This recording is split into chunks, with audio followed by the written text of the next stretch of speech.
Hey there, welcome to Cozy Bedtime True Crime Stories. Tonight, we're diving into 3 hours of gripping true crime cases. Real stories of mystery, betrayal, and cold-blooded crimes, all set against the soothing backdrop of rain. It's the perfect blend of calm and unsettling. If these cases draw you in, tap that like button, share with your fellow true crime lovers, and subscribe to join our curious community. I'm always wondering, where are you tuning in from, and what time is it for you right now? Drop it in the comments below.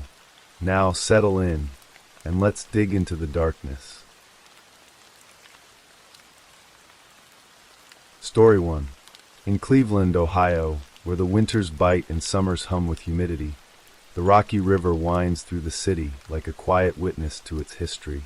In February 1975, its banks held a secret that would remain buried for nearly 4 decades, until a young biology student named Christina Skates stumbled upon a mystery that would change her life and restore a lost identity. The air was crisp that winter day when children, playing near the river's edge, found something that didn't belong among the reeds and pebbles. Human remains, a skeleton stripped of flesh, a life erased without a name. The discovery barely rippled through the local news, a brief mention in the papers, quickly forgotten by a city preoccupied with its own daily grind.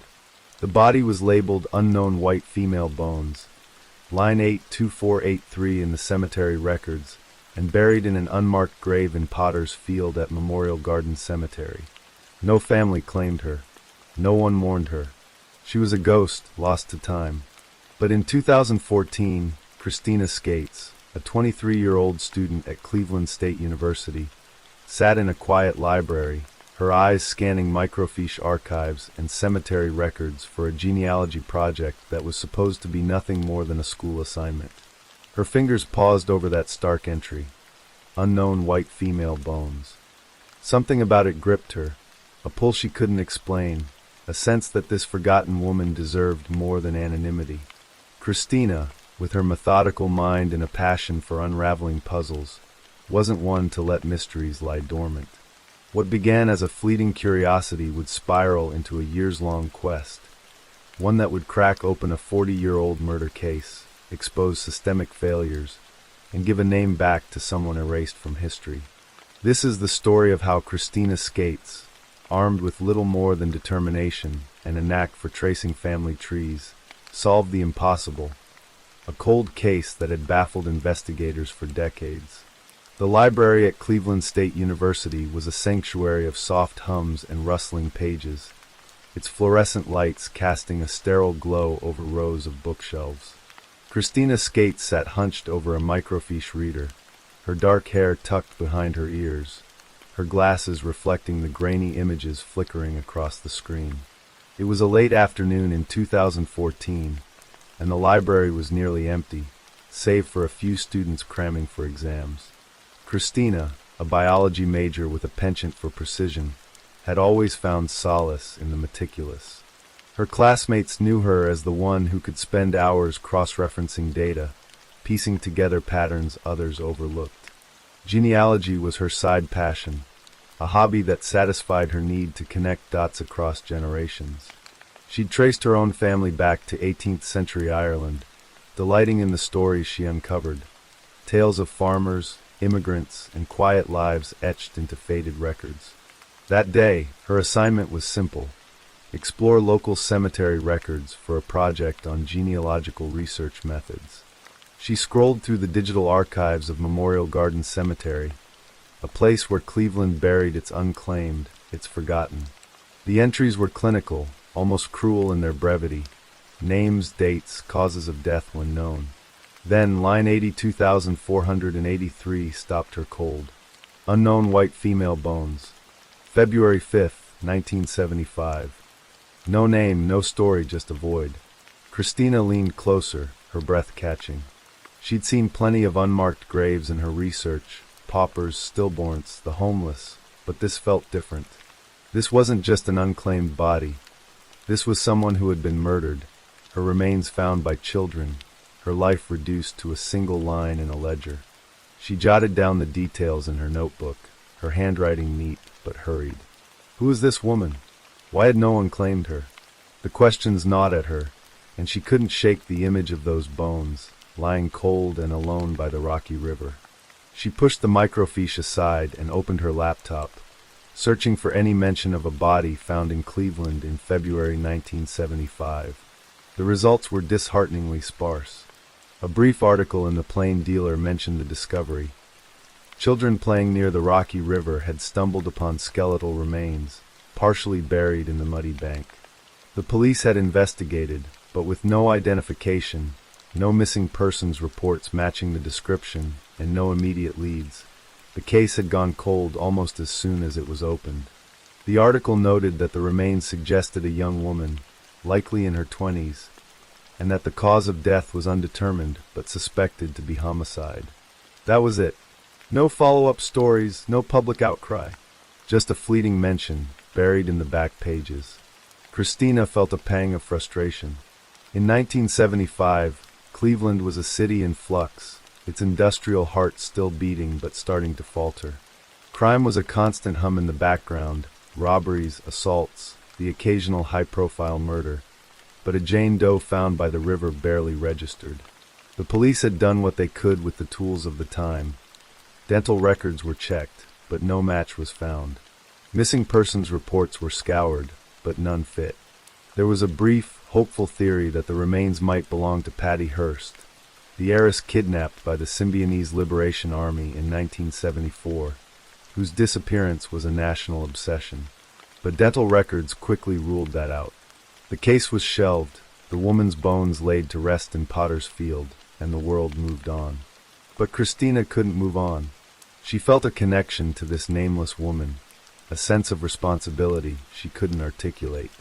Maybe it was her own stubborn streak, the same one that had driven her to solve a family mystery about a great-great-uncle no one else could trace. Maybe it was the injustice of it all, a life snuffed out, a story erased. Whatever it was, Christina made a decision that would consume the next several years of her life. She would find out who this woman was and, if possible, how she died. Her first step was to dig deeper into the records. She visited the Cuyahoga County Coroner's office, a squat, unassuming building that held the city's grim secrets. The clerk, a middle-aged woman with tired eyes, was initially skeptical of Christina's request. "You're looking for what now?" she asked, peering over her glasses. "A Jane Doe from 75? Honey, those files are probably gathering dust in the basement." But Christina was persistent, her voice steady but polite. She explained her project, emphasizing her academic credentials and her experience in genealogy. After some cajoling, the clerk relented, leading her to a storage room stacked with boxes of yellowing files. The air smelled of mildew and old paper, and the fluorescent lights flickered overhead. Christina spent hours sifting through records, her fingers smudged with dust, until she found the file labeled Jane Doe, Rocky River, 1975. It was thinner than she'd hoped, containing just a few pages. A coroner's report, a police summary, and a grainy photograph of the site where the remains were found. The coroner's report noted that the skeleton was that of a female, estimated to be between 20 and 30 years old, with no obvious signs of trauma on the bones. The cause of death was listed as undetermined possible homicide, a vague conclusion that reflected the limitations of 1970s forensic science. The police report added little more. The remains were found by two boys, aged 10 and 12, who had been exploring the riverbank. There were no personal effects, no clothing, nothing to hint at who she was or how she ended up there. Christina took meticulous notes, photographing each page with her phone. The lack of evidence was frustrating, but it also fueled her determination. If the police couldn't solve this in 1975, she would use the tools of the modern era, databases, DNA analysis, and the vast digital archives of the internet. She returned to the library, diving into newspaper archives again, hoping to find something the police had missed. She cross-referenced missing persons reports from Ohio and neighboring states, looking for women in their 20s who vanished around 1974 or 1975. The process was slow, like piecing together a puzzle with half the pieces missing.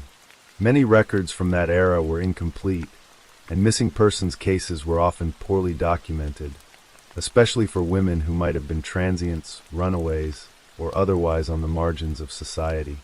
Weeks turned into months, and Christina's project became an obsession. She spent her evenings in her small apartment, surrounded by stacks of genealogy books and her laptop glowing with open tabs. Her roommate, Sarah, a cheerful nursing student, would tease her gently. "You're like a detective in one of those crime shows," she'd say, peering over Christina's shoulder at a screen full of Ancestry.com searches. But Sarah saw the fire in Christina's eyes, the way she lit up when she talked about her Jane Doe. It wasn't just a project anymore, it was a mission. Christina's breakthrough came when she discovered the power of genetic genealogy.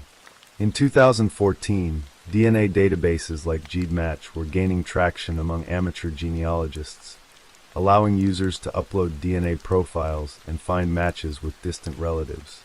And Christina saw its potential for her Jane Doe. The problem was accessing the DNA. The coroner's office had retained bone samples from the 1975 case, but getting permission to test them was a bureaucratic nightmare. Christina reached out to the Cleveland Police Department's cold case unit, a small team of overworked detectives who were initially dismissive. "We've got dozens of cases like this," one detective told her over the phone, his voice gruff but not unkind. "What makes you think you can crack this one?"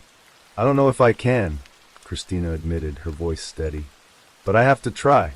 She deserves a name." The detective, a man named Paul Riley, softened at her sincerity.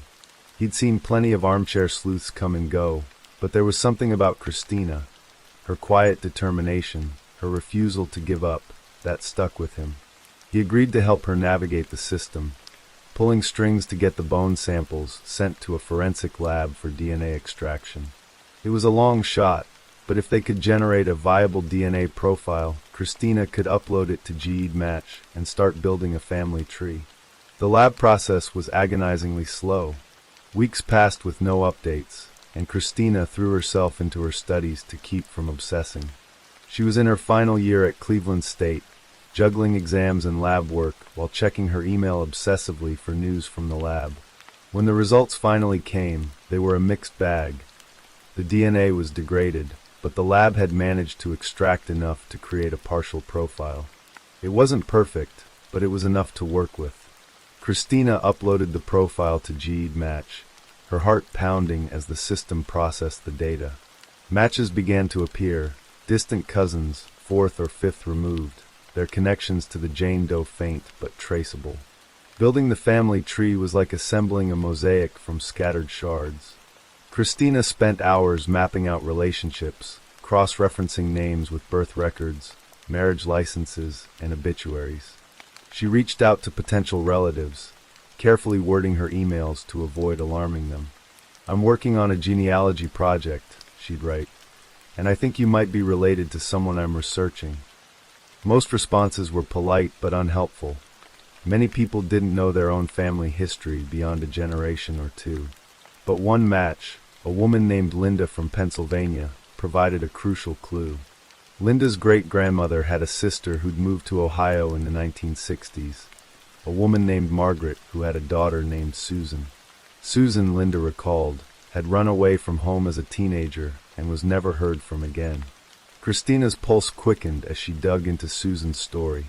Susan Marie Thompson, born in 1952, had grown up in a working-class neighborhood in Akron.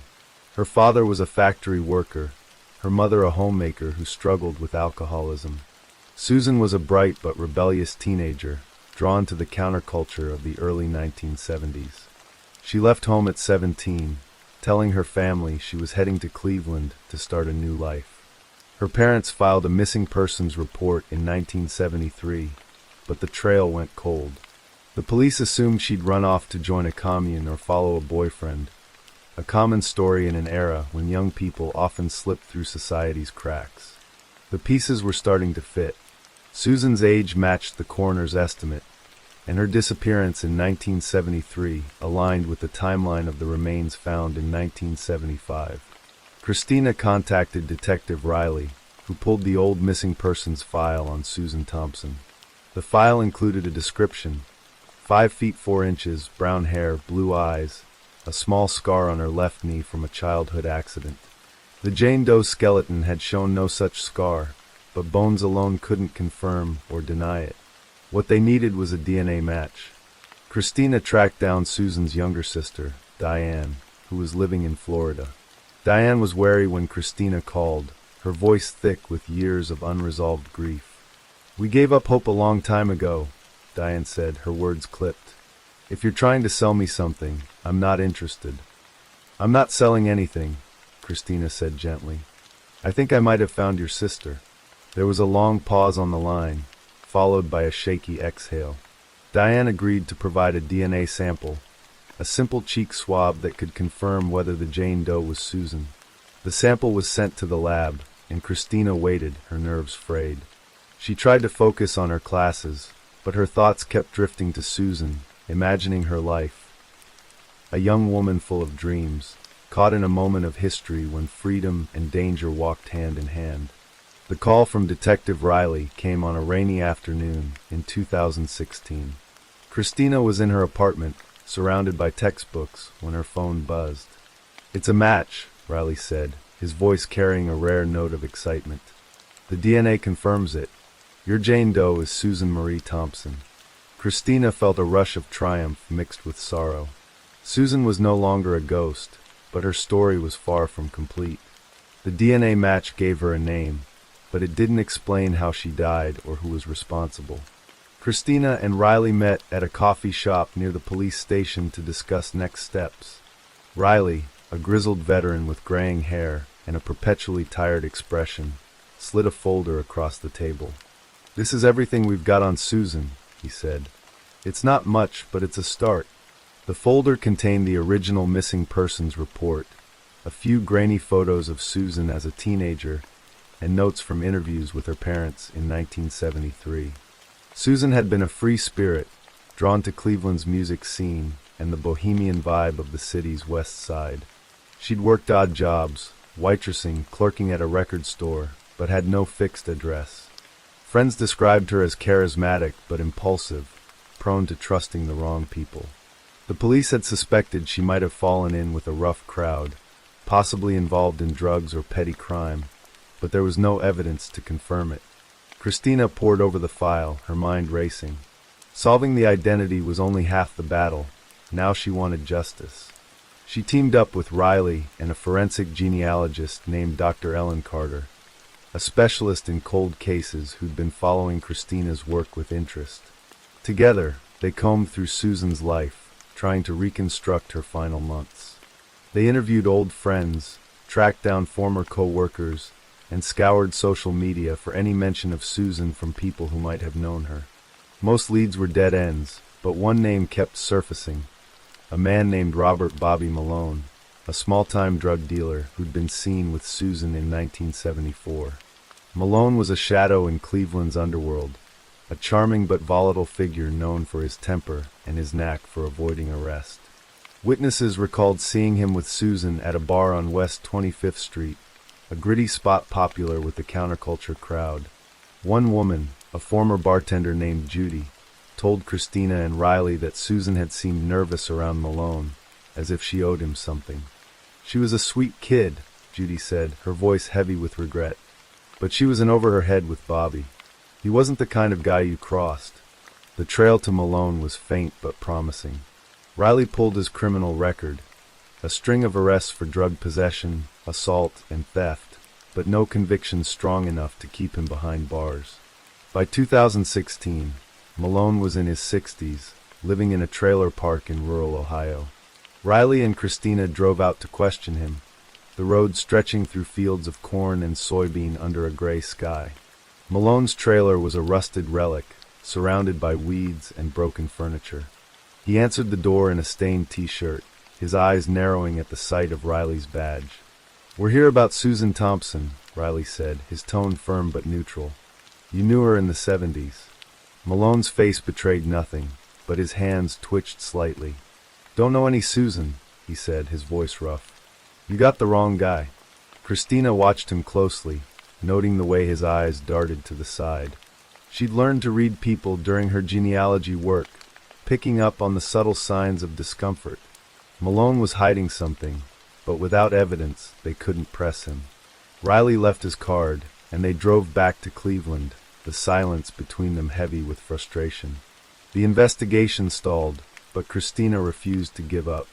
She turned to the public, posting about the case on genealogy forums and true crime message boards. Her posts caught the attention of a local journalist, Mark Davies, who wrote a feature on Susan's case for the Plain Dealer. The article, titled "The Girl by the River," sparked renewed interest, and tips began to trickle in. Most were useless, vague memories, wild theories, but one stood out: a woman named Karen, who claimed to have been Susan's roommate in 1974, emailed Christina with a story that sent chills down her spine.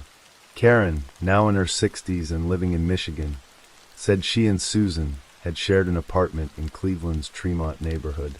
Susan had been working at a diner, trying to save money to leave Ohio, when she met Malone. According to Karen, Malone had promised Susan a way out, a job opportunity in Chicago, but it came with a price. He wanted her to transport drugs across state lines. Susan, desperate for a fresh start, had agreed, but when she tried to back out, Malone turned violent. Karen last saw Susan in late 1974, bruised and scared, saying she was going to confront Malone. That was the last anyone heard from her. Karen's story gave Riley enough to justify a deeper look into Malone. He obtained a warrant to search Malone's property, hoping to find something, anything, that tied him to Susan's death. The search turned up little. A few old photos, drug paraphernalia, nothing conclusive. But in a dusty box in the trailer's crawl space, they found a woman's ring, a simple silver band with a small turquoise stone. Karen later identified it as Susan's, a gift from her mother she always wore. The ring was the break they needed. Riley brought Malone in for questioning, this time with the ring as leverage. Malone stuck to his story, claiming he'd never met Susan, but his composure cracked when Riley showed him the ring. "Lots of girls wore cages like that," he muttered, but his voice lacked conviction. The police sent the ring for forensic testing, hoping for DNA or trace evidence, but the results were inconclusive. The case was still circumstantial, and without a confession or stronger evidence, charging Malone was a long shot. Christina, meanwhile, was grappling with the emotional weight of the case. She'd spent years imagining Susan's life, piecing together her story from fragments. Susan wasn't just a name anymore. She was a person, a daughter, a sister, a dreamer who'd fallen into a trap she couldn't escape. Christina visited Susan's grave in Potter's Field, now marked with a simple headstone thanks to donations from the genealogy community. She stood there in the rain, whispering, "I'm sorry it took so long." In 2018, the case took an unexpected turn. A retired detective, Tom Wheeler, contacted Riley after reading the Plain Dealer article. Wheeler had worked the Jane Doe case in 1975 and remembered a detail that never made it into the official reports. A witness, a truck driver, had reported seeing a young woman matching Susan's description arguing with a man near the Rocky River a few days before the remains were found. The man had driven a beat-up Chevy, similar to one Malone was known to own in the 1970s. The witness had been deemed unreliable at the time. His story was vague, and he'd been drinking, but Wheeler had always regretted not following up. Riley tracked down the truck driver, now an elderly man living in West Virginia. His memory was fuzzy, but he confirmed the details. A young woman, scared and yelling, and a man who looked like he was in control. It wasn't enough for a conviction, but it strengthened the case against Malone. Riley and Christina built a timeline, piecing together Susan's last days. Her argument with Malone, her disappearance, the discovery of her remains. They theorized that Malone had killed her, perhaps in a fit of rage, and dumped her body by the river, where it lay undiscovered until the children found it. In 2019, the Cuyahoga County Prosecutor's Office reviewed the case. The evidence was still circumstantial, no murder weapon, no DNA linking Malone directly to the crime. But the ring, the witness accounts, and Karen's testimony painted a compelling picture. Malone was charged with second-degree murder, a decision that made headlines across Ohio. Christina sat in the courtroom during the trial, her heart pounding as the prosecution laid out the case. Malone, now frail and gray, maintained his innocence, his lawyer arguing that the evidence was too thin, the memories too old. The defense leaned heavily on the lack of forensic proof, painting Susan as a troubled runaway who could have met any number of fates. The trial was a grueling 3 weeks, each day a battle of narratives. Christina testified about her role in identifying Susan, her voice steady as she described the years of work that led to the DNA match. Diane, Susan's sister, took the stand, her eyes red with tears as she spoke of the sister she'd lost. The jury deliberated for 2 days, and when they returned, the courtroom was silent. "Not guilty," the foreman said, and Christina felt the air leave her lungs. Malone walked free, his face unreadable as he left the courthouse. The verdict was a blow, but Christina refused to let it define the case. She had given Susan her name back, a victory that mattered more than she could have imagined when she started. She worked with Diane to organize a memorial for Susan, held at Memorial Gardens Cemetery on a bright spring day in 2020. Friends, family, and strangers who'd followed the case gathered to honor a woman they'd never known, but whose story had touched them. Christina spoke at the memorial, her voice breaking as she read a poem she'd written for Susan. "You were more than bones by the river, more than a name lost to time. You were a daughter, a dreamer, a light that refused to fade. We see you now." After the memorial, Christina sat with Diane by Susan's grave, the new headstone gleaming in the sunlight. "Thank you," Diane said, her hand squeezing Christina's. "You brought her back to us." Christina nodded, her throat tight. She hadn't caught Susan's killer, but she had done something perhaps more profound. She had reclaimed a life from the shadows. The case of Susan Marie Thompson remains unsolved, a reminder of the limits of justice and the power of persistence.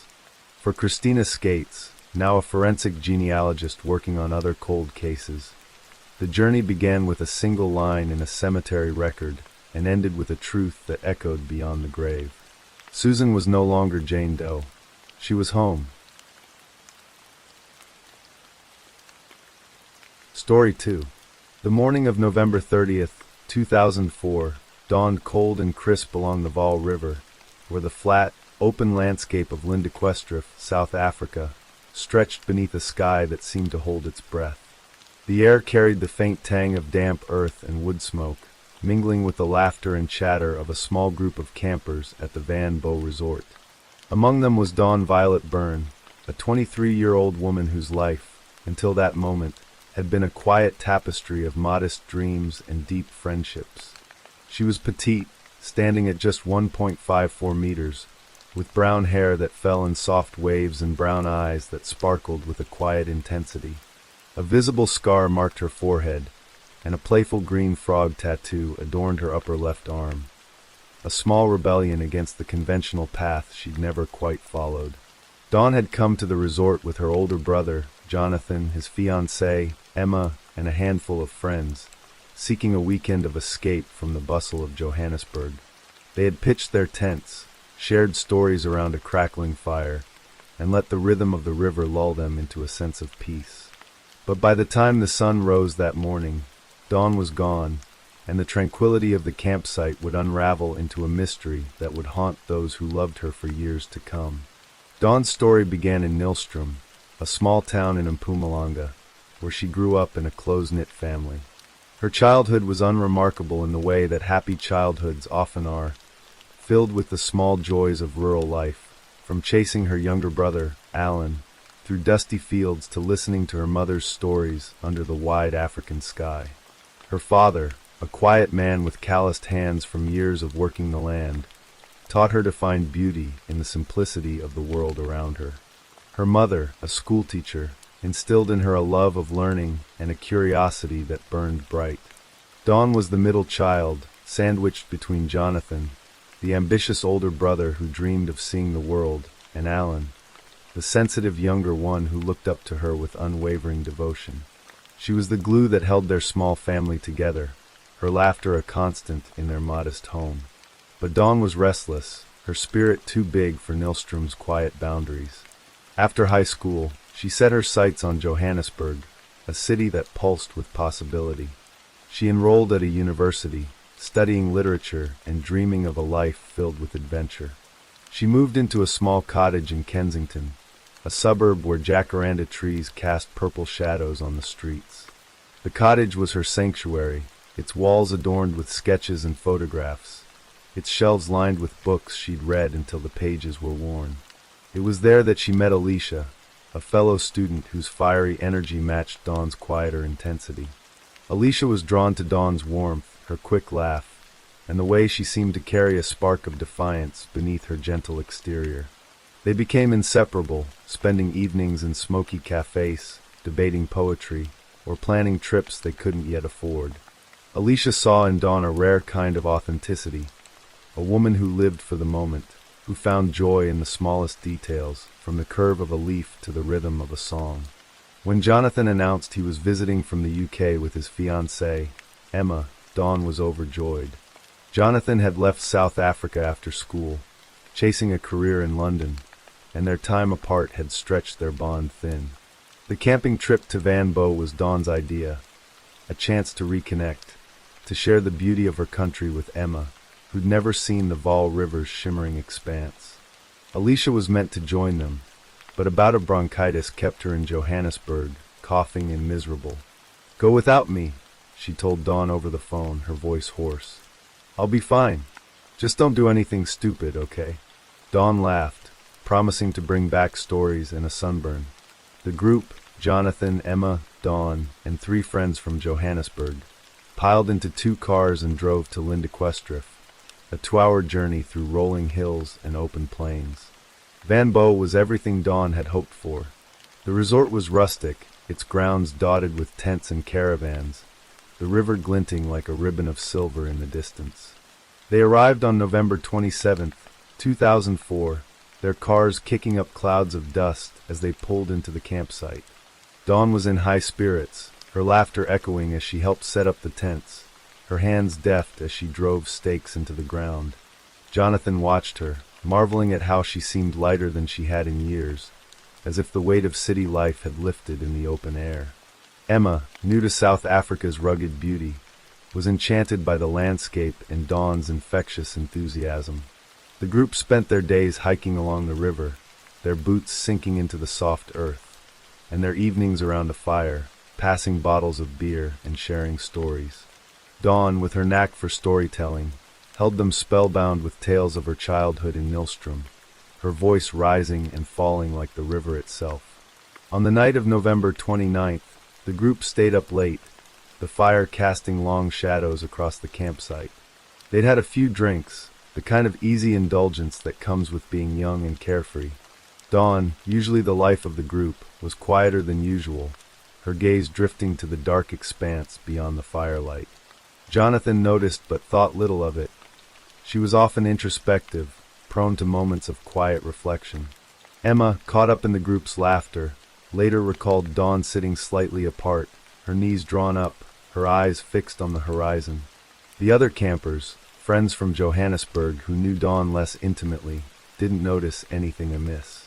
They went to bed around midnight, the fire reduced to embers, the night silent but for the soft rush of the river. When Jonathan woke at dawn, the campsite was still, the air heavy with dew. He unzipped his tent, expecting to see Dawn already up, perhaps brewing coffee or walking by the river. Her tent was empty, her sleeping bag neatly rolled, her backpack untouched. Her phone, wallet, and a pair of sneakers sat in a corner, as if she'd stepped out for a moment. Jonathan's first thought was that she'd gone for a walk. She loved early mornings, the way the light broke over the landscape. But as the minutes turned to hours, worry crept in.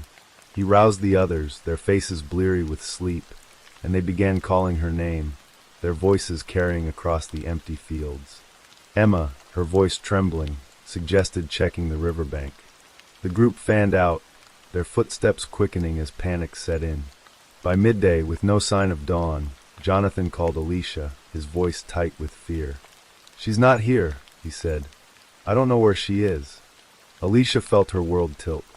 She was still in bed, her chest heavy with bronchitis, but Jonathan's words sent a jolt through her. She urged him to contact the police, to search every inch of the campsite.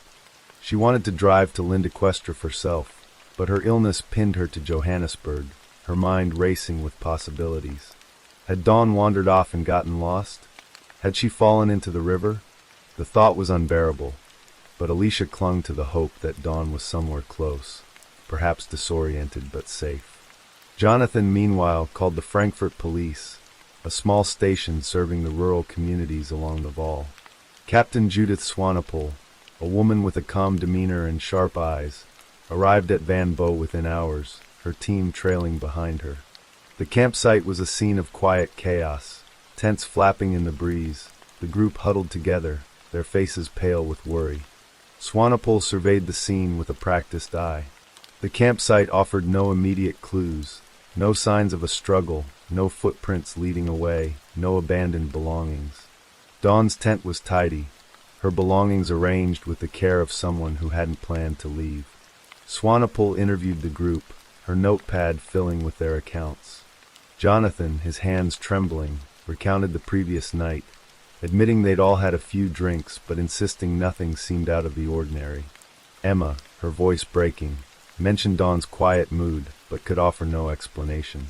The other campers, a mix of university friends and acquaintances, were equally bewildered, their stories aligning in a way that suggested no foul play within the group.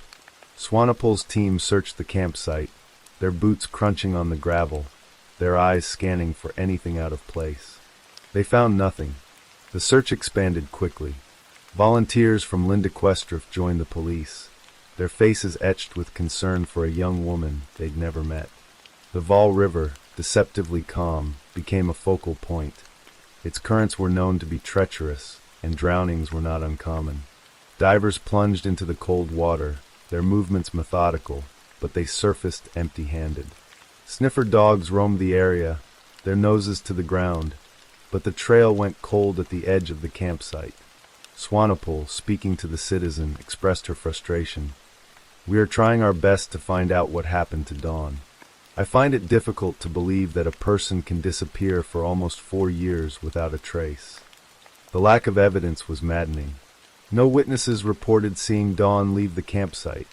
No vehicles had been spotted in the area that night. The case felt like a puzzle with half its pieces missing. Alicia, still in Johannesburg, was consumed by guilt. She replayed her decision to stay home, wondering if her presence might have changed the outcome. She contacted Dawn's family, who gathered in Johannesburg to support the search. Alan, now 20, was quiet but resolute, his jaw set as he joined volunteers to distribute flyers across Lindquestra and beyond. The flyers were stark, printed in black and white, with a photo of Dawn smiling, her brown eyes bright. They described her in vivid detail. 1.54 meters tall, brown hair, brown eyes, a scar on her forehead, a green frog tattoo on her upper left arm. They pleaded for information, offering Swanepoel's contact number and Alicia's email. The story spread through local media, with headlines that captured the public's imagination. Mystery of the missing camper. Where is Dawn Byrne? Alicia hired private detectives, their offices cluttered with maps and case files, but their searches led nowhere. She consulted psychics who spoke of vague visions, a woman by water, a sense of confusion, but their words offered no concrete leads. Trackers scoured the area around Van Bo, their eyes trained on the ground, but the landscape, vast and unforgiving, held its secrets tightly. As weeks turned to months, theories multiplied. Some speculated that Dawn had wandered off and fallen into the river, her body carried away by the current. The Vaal's waters were deep in places, its banks tangled with reeds that could hide a body for years. Others wondered if she'd been abducted, though the lack of evidence made this seem unlikely. The absence of her phone and wallet suggested she hadn't planned to leave, yet the untouched campsite ruled out a violent struggle. Alicia clung to the hope that Dawn was alive, perhaps lost or disoriented, but the lack of communication gnawed at her. Dawn was not the type to vanish without a word. She was too connected to her family, her friends, her life in Johannesburg. Jonathan, racked with guilt for not noticing her absence sooner, returned to the UK, his visit overshadowed by grief. Alan stayed in Johannesburg, his life on hold as he waited for answers. Dawn's parents, aging and frail, made daily calls to Swanepoel, their voices breaking with each unanswered question. The media frenzy peaked in early 2005, with television crews descending on Lindequestrif, their cameras capturing the desolate beauty of the Vaal River. Reporters interviewed locals, who spoke of Dawn with a mix of sympathy and curiosity. "She seemed like a nice girl," one camper told a journalist, his face weathered by the sun. "It's like she just vanished into thin air." The story resonated beyond South Africa, with international outlets picking it up, drawn to the mystery of a young woman disappearing without a trace. Alicia became the public face of the search, her voice steady but her eyes haunted as she spoke to reporters. "Dawn is out there," she said in one interview, her hands clasped tightly. "She has to be." By 2006, the case had begun to fade from the headlines. New tragedies, new mysteries took precedence, and the public's attention drifted. Swanepoel, though, kept the file active, her determination unshaken. She followed every lead, no matter how small. A reported sighting in southern Johannesburg sent police scrambling, but it turned out to be a case of mistaken identity. Another tip from KwaZulu-Natal suggested Dawn had been seen at a market, but the woman in question was someone else. Each false lead was a fresh wound, a reminder of how little they knew. Alicia, unwilling to let the case grow cold, poured her savings into the search, hiring more detectives, printing more flyers. She organized vigils, where friends and strangers lit candles and prayed for Dawn's return. The vigils were somber, the flickering lights a stark contrast to the darkness of the unknown. In 2008, 3.5 years after Dawn's disappearance, Alicia wrote a piece for The Citizen titled "Dawn, Where Are You?" It was a raw, unflinching account of her grief, her guilt, and her unrelenting hope. "Dawn was more than a name on a flyer," she wrote. "She was the person who made you laugh when you wanted to cry, who saw the world with the kind of wonder most of us lose. I won't stop looking for her." The article stirred renewed interest, prompting a handful of tips, but none led to Dawn. Alicia's words resonated with readers, who sent messages of support, but no actionable information. The piece was a cry into the void, a testament to a friendship that refused to fade. Captain Swanepoel, reading the article in her office, felt a pang of frustration. She had seen cases like this before, missing persons who left no trace, no closure. But Dawn's case felt personal, a puzzle she couldn't let go. The years stretched on, each one heavier than the last. By 2010, Dawn would have been 29, an age that felt impossibly distant from the vibrant 23-year-old who had vanished. Alicia, now working as a teacher, kept Dawn's memory alive in small ways. A photo on her desk, a green frog pendant she wore around her neck. Alan, hardened by years of uncertainty, moved to Cape Town, seeking a fresh start, but he carried a locket with Dawn's picture, a talisman against despair.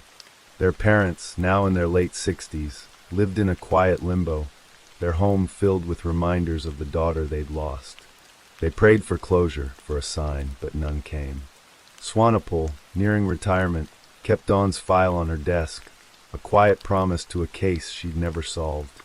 Theories persisted, whispered in Lindequestrif's bars and Johannesburg's cafes. Some believed Dawn had chosen to disappear, seeking a new life far from the pressures of her old one. But those who knew her dismissed this. She was too close to her family, too rooted in her friendships, to walk away without a word.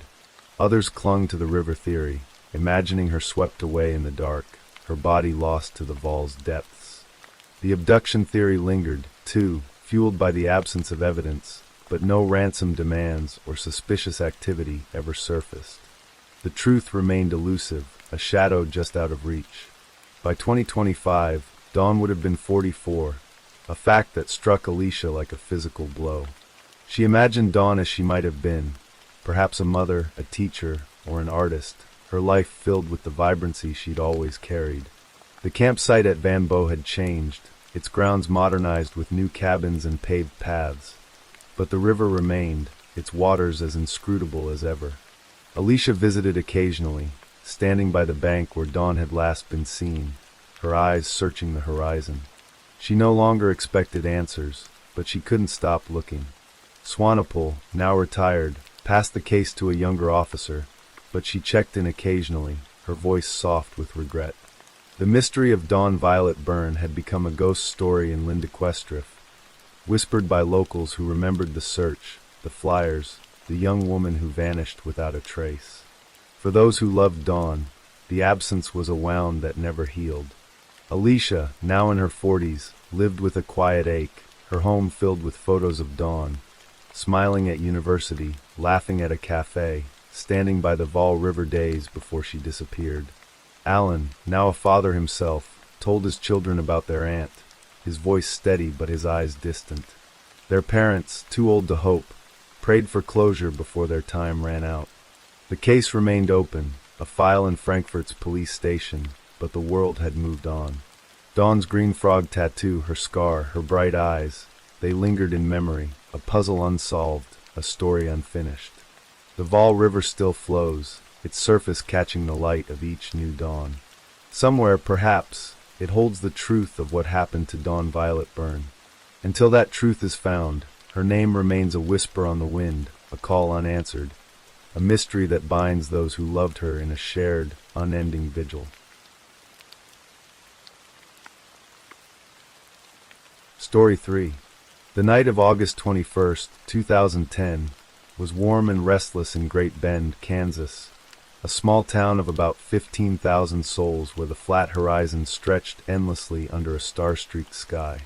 Alicia DeBalt, a 14-year-old with a cheerleader's energy and a smile that could light up a room, slipped out of her home at 9:10, Stone Street just before midnight. She was dressed for a party, her heart buzzing with the excitement of a weekend before her freshman year at Great Bend High School. Her mother, Tammy Conrad, was used to Alicia's occasional late-night outings, but they had an agreement. Alicia would call or text if she was running late. That night, her phone pinged with messages from a man she'd met a month earlier, a 36-year-old factory worker named Adam Longoria. His text promised a night of fun, a house full of people and plenty of drinks. "I can pick up and we can go out and party, we will have fun," he wrote at 9:58 p.m. Alicia, trusting and eager, replied with a simple K and sent her address. By 11:01 p.m., Longoria texted, "Be there in 3 minutes." A minute later, he added, "I'm here." A neighbor saw Alicia climb into a black Ford Escape. By morning, she was gone, her absence a silent scream that would shatter her family and shake Great Bend to its core. 3 days later, her charred remains were found at an asphalt plant, and a town's innocence burned with her. Alicia DeBalt was born on September 25, 1995, in a town where life revolved around high school football, church suppers, and the steady hum of the oil industry.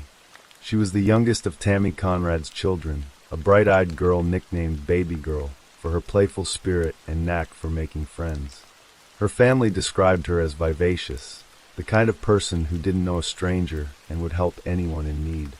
At 14, she was on the cusp of high school, a cheerleader with dreams of performing under the Friday night lights.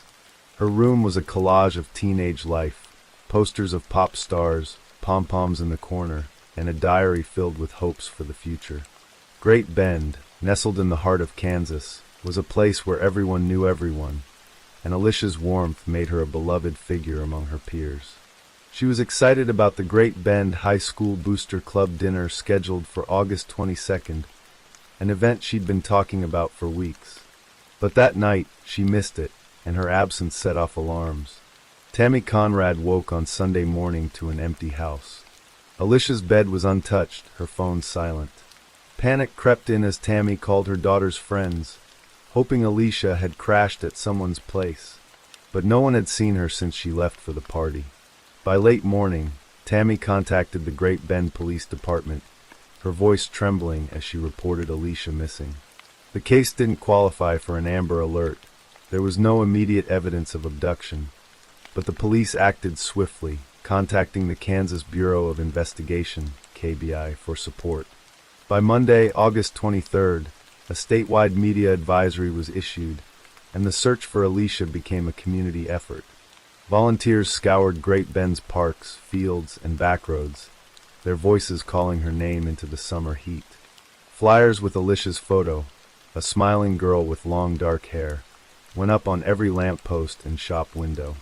The town, still reeling from the recession, came together in a way it hadn't in years, united by a shared fear that something terrible had happened to one of their own.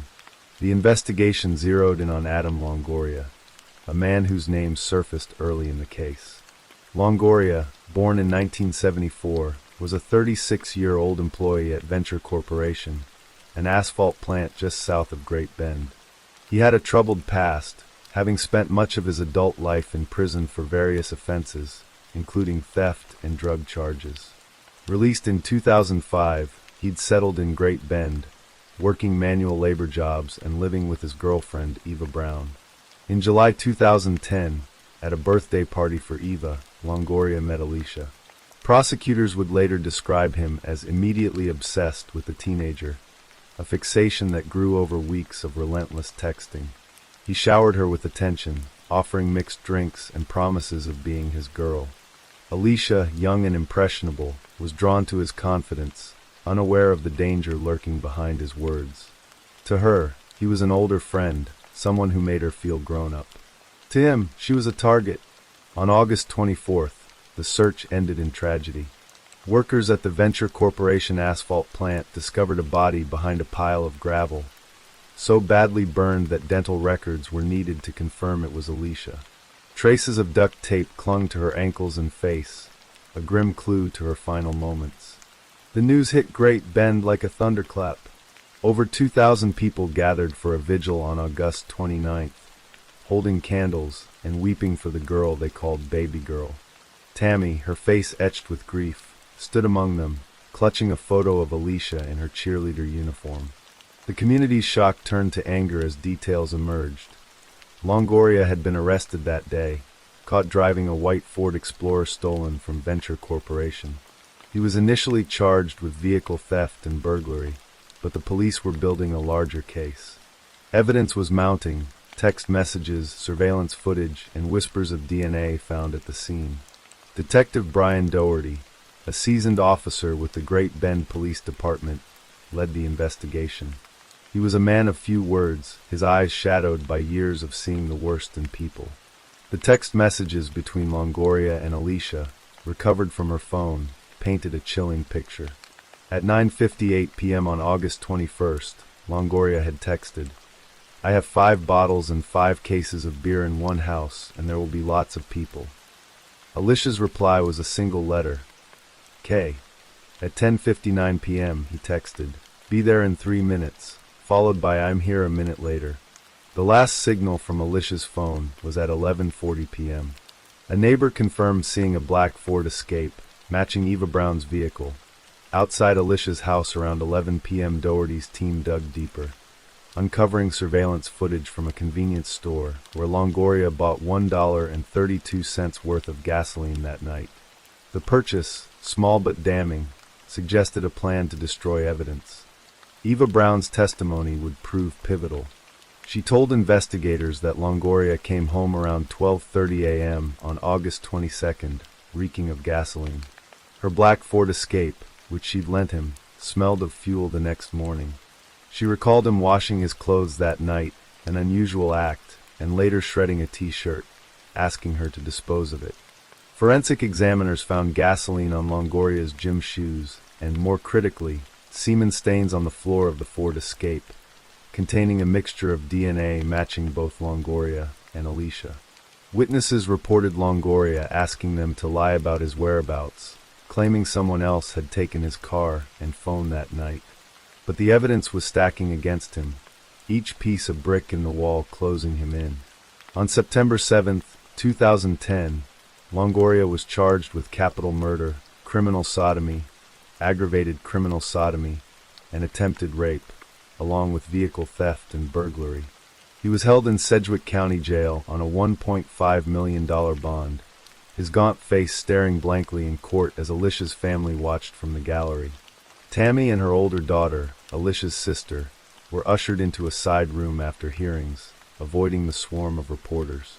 State Attorney General Steve Six, speaking to the media, called the case completely devastating for the family, urging the public to ignore the horrific rumors circulating online. Longoria's attorney, Jeff Wicks from the Kansas Death Penalty Defense Unit, fought to suppress his client's inconsistent statements to police, but the judge denied the motion. The trial, set for March 2012, would be held in Great Bend, despite Wicks' argument that local outrage made a fair trial impossible. The months leading up to the trial were a torment for Alicia's family. Tammy, a single mother who worked long hours at a local diner, struggled to keep her grief from consuming her. She kept Alicia's room untouched, the pom-poms still in the corner, as if her daughter might walk through the door. Alicia's sister, now 18, withdrew from friends, haunted by the loss of her confidant. The community, too, was fractured. Great Bend was a place where people left their doors unlocked, but Alicia's murder changed that. Parents held their children closer, and the asphalt plant, once just a workplace, became a grim landmark. The vigil had brought thousands together, but the pain lingered, a reminder that evil could touch even a town like theirs. The trial began on March 26, 2012, in Barton County District Court, presided over by Judge Hannelore Kitts. The courtroom was packed, the air thick with tension as prosecutor Kevin O'Connor laid out the case. He painted Longoria as a predator, a man who saw a vulnerable teenager at a July party and became consumed by his desire for her. He began to woo Alicia by fawning over her and providing her with mixed alcohol drinks, O'Connor told the jury. He wanted Alicia to be his girl. The prosecution presented a mountain of evidence. The text messages, the surveillance video, the gasoline-soaked shoes, and the DNA in the Ford Escape. A witness testified that Longoria had bragged about having sex with Alicia, though he claimed it was consensual and on a different occasion. O'Connor dismissed this, pointing to the DNA and the text messages that showed Longoria luring Alicia to her death. "It is his fault," he said, his voice steady as he pointed at the defendant. Longoria's defense was shaky. Wicks argued that someone else could have used Longoria's car and phone, pointing to DNA from an unknown male found in Alicia's mouth. But the prosecution countered that the text messages, sent from Longoria's phone, showed his intent. The jury, a mix of Great Bend locals and farmers from surrounding counties, listened intently as witnesses recounted the night of August 21st. Eva Brown's testimony was particularly damning, her voice trembling as she described Longoria's behavior. The crime scene photos, though not shown to the public, were described as gruesome, with traces of duct tape suggesting Alicia had been restrained. After 6 days of testimony, the jury deliberated for less than 4 hours. On April 6, 2012, they returned a verdict: guilty of capital murder, criminal sodomy, aggravated criminal sodomy, and attempted rape. The sentencing on June 26, 2012, was a moment of reckoning. Tammy and Alicia's sister delivered victim impact statements, their words raw with grief. Tammy spoke of her daughter's love for cheerleading, her dreams of college, and the void left by her absence. "She was my baby girl," she said, her voice breaking. Longoria, who had not taken the stand during the trial, remained silent, his eyes fixed on the table. Judge Kitts, bound by Kansas law, sentenced him to life without parole for the capital murder charge, with additional sentences for the other charges. The courtroom was silent as Longoria was led away, his shackles clinking in the hush. Outside, reporters gathered, but the family slipped away, seeking solace in their private pain. The aftermath was bittersweet for Great Bend. The conviction brought justice, but it couldn't erase the loss. Tammy moved out of the house on Stone Street, unable to bear its memories. The community tried to heal, organizing fundraisers for a scholarship in Alicia's name. The asphalt plant, still operating, became a place people avoided, its gravel piles a haunting reminder. In 2015, the Kansas Supreme Court upheld Longoria's conviction, rejecting his appeal. The ruling was a small victory for the family, but it couldn't fill the emptiness. Alicia's story, covered by outlets like the Daily Mail and CBS News, became a cautionary tale about the dangers of predatory adults and the vulnerability of youth. By 2025, Great Bend had changed, its population slightly dwindled, its streets quieter. Tammy, now in her late 40s, lived with her daughter, working to keep Alicia's memory alive. The cheerleader's smile, captured in photos, remained a beacon of what was lost. The case, featured in a 2018 episode of Investigation Discovery's Web of Lies, resonated beyond Kansas, a reminder of the fragility of trust. For those who knew Alicia, the pain lingered, but so did her light.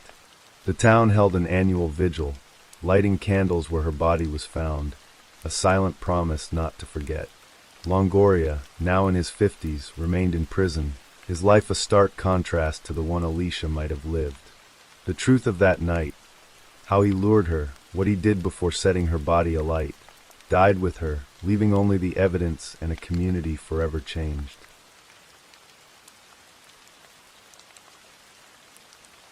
Story 4.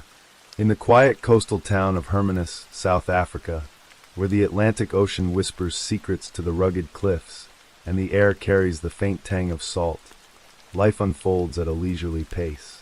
Fishermen cast their nets at dawn, tourists amble along the shorelines marveling at the southern right whales, and locals exchange pleasantries in the shadow of mountains that seem to cradle the town in their ancient embrace.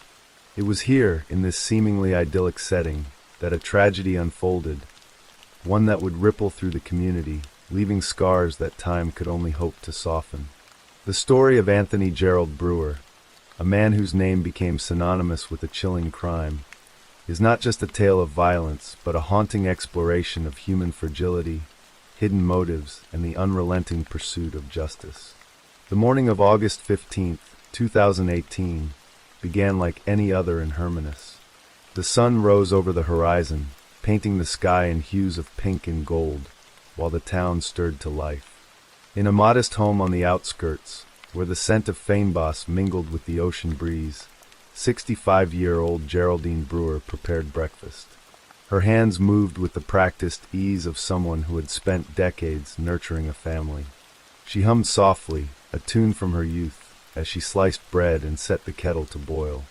Geraldine was a woman of quiet strength, her silver hair pulled back in a neat bun, her eyes carrying the warmth of a life well lived.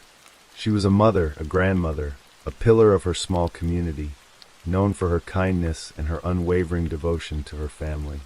Her husband, Anthony Gerald Brewer, was already awake, sitting at the kitchen table with a cup of coffee. At 67, Anthony was a man of contrasts. His weathered hands spoke of years spent working as a mechanic, while his reserved demeanor hinted at a mind that kept its thoughts closely guarded.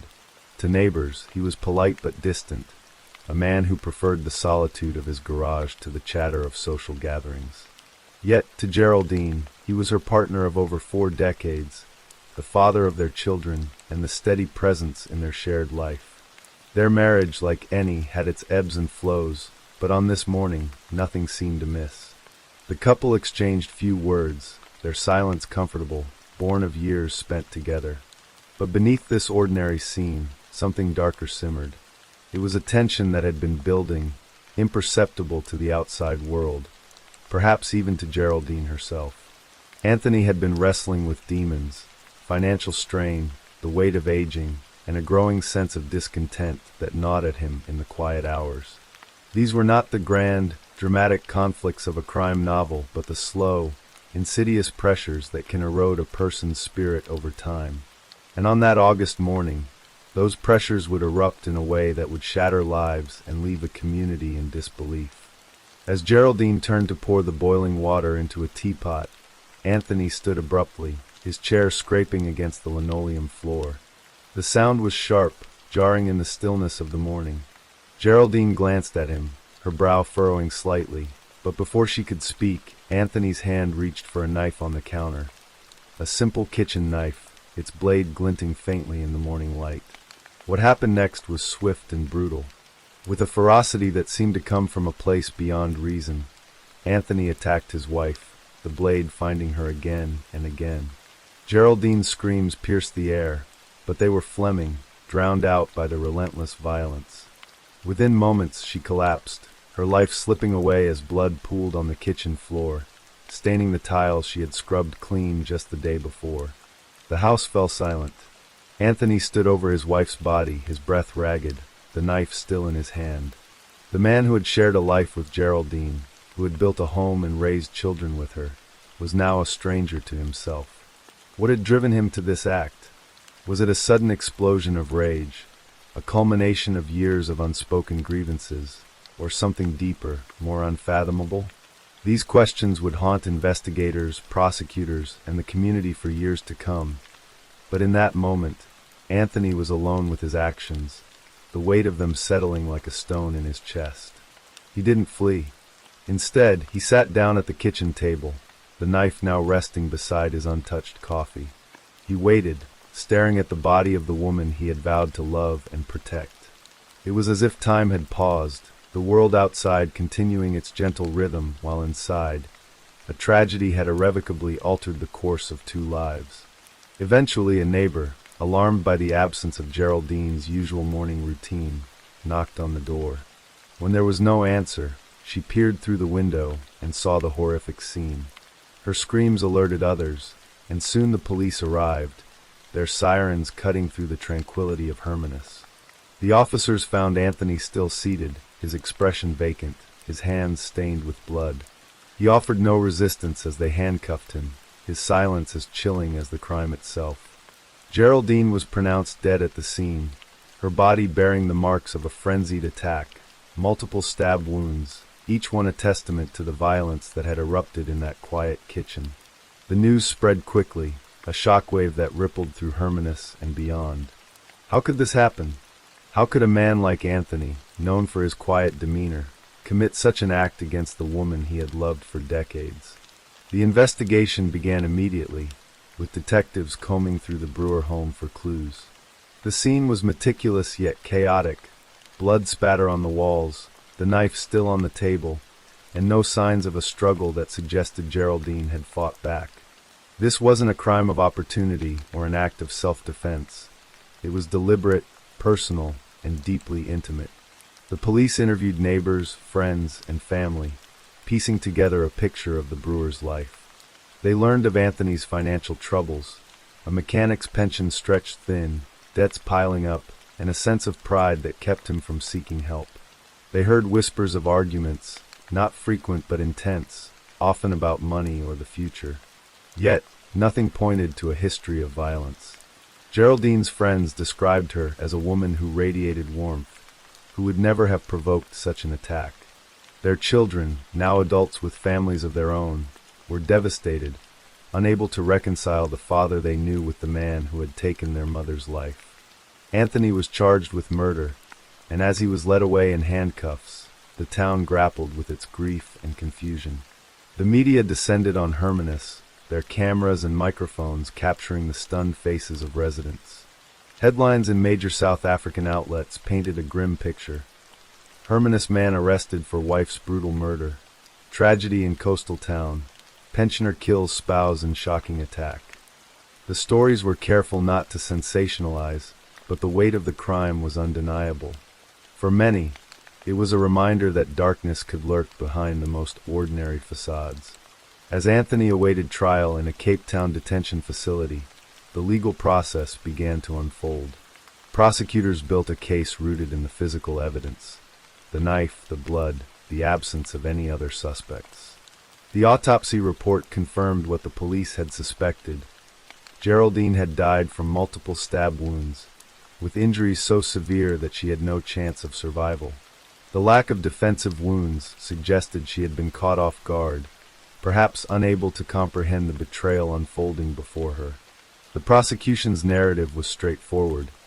This was a premeditated act, driven by a man who had reached a breaking point and chosen violence as his outlet. Anthony's defense team, however, painted a different picture. They argued that he had suffered from undiagnosed mental health issues, exacerbated by financial stress and the isolation of retirement. They introduced evidence of his behavior in the weeks leading up to the crime: sleepless nights, irritability, and moments of disorientation reported by close family members. A psychologist testified that Anthony might have been in a dissociative state, his actions not fully under his control. The defense didn't deny the act but sought to frame it as a tragedy born of mental anguish rather than malice. They pleaded for a lesser charge, perhaps manslaughter, arguing that Anthony was not a cold-blooded killer, but a man broken by circumstances. The trial, held in the Western Cape High Court in 2019, was a somber affair. The courtroom was packed with reporters, family members, and curious locals, all drawn to the case that had shattered the illusion of Hermanus as a haven of peace. Anthony sat quietly, his face gaunt, his eyes rarely meeting those of the spectators. The prosecution presented a compelling case, their witnesses recounting the horror of the crime scene and the devastating loss of Geraldine, a woman described as the heart of her family. The defense countered with expert testimony on mental health, but their arguments struggled against the stark reality of the evidence. The judge, a stern woman with years of experience, listened intently, her expression unreadable. The community watched closely, torn between sympathy for Geraldine and a reluctant curiosity about Anthony's motives. Some whispered that he had always been off, a man whose silence hid something sinister. Others, who had known him as a neighbor or co-worker, insisted he was incapable of such cruelty, that something must have snapped. The trial became a mirror for the town's own fears and uncertainties, a reminder that the line between ordinary and monstrous is sometimes terrifyingly thin. When the verdict came, it was swift and unequivocal, guilty of murder. The judge's voice was steady as she delivered the sentence, life imprisonment, with no possibility of parole for 25 years. Anthony showed little reaction, his head bowed as he was led from the courtroom. For Geraldine's family, it was a hollow victory. Justice had been served, but it could not bring back the woman whose laughter had once filled their lives. The media reported the outcome with a mix of solemnity and finality, noting the case as a tragic reminder of the hidden struggles that can lurk within any home. In the years that followed, Hermanus tried to heal. The Brewer home was sold, its new owners painting over the memories of that fateful morning. Geraldine's children established a small charity in her name, supporting victims of domestic violence, a cause that felt like a fitting tribute to her memory.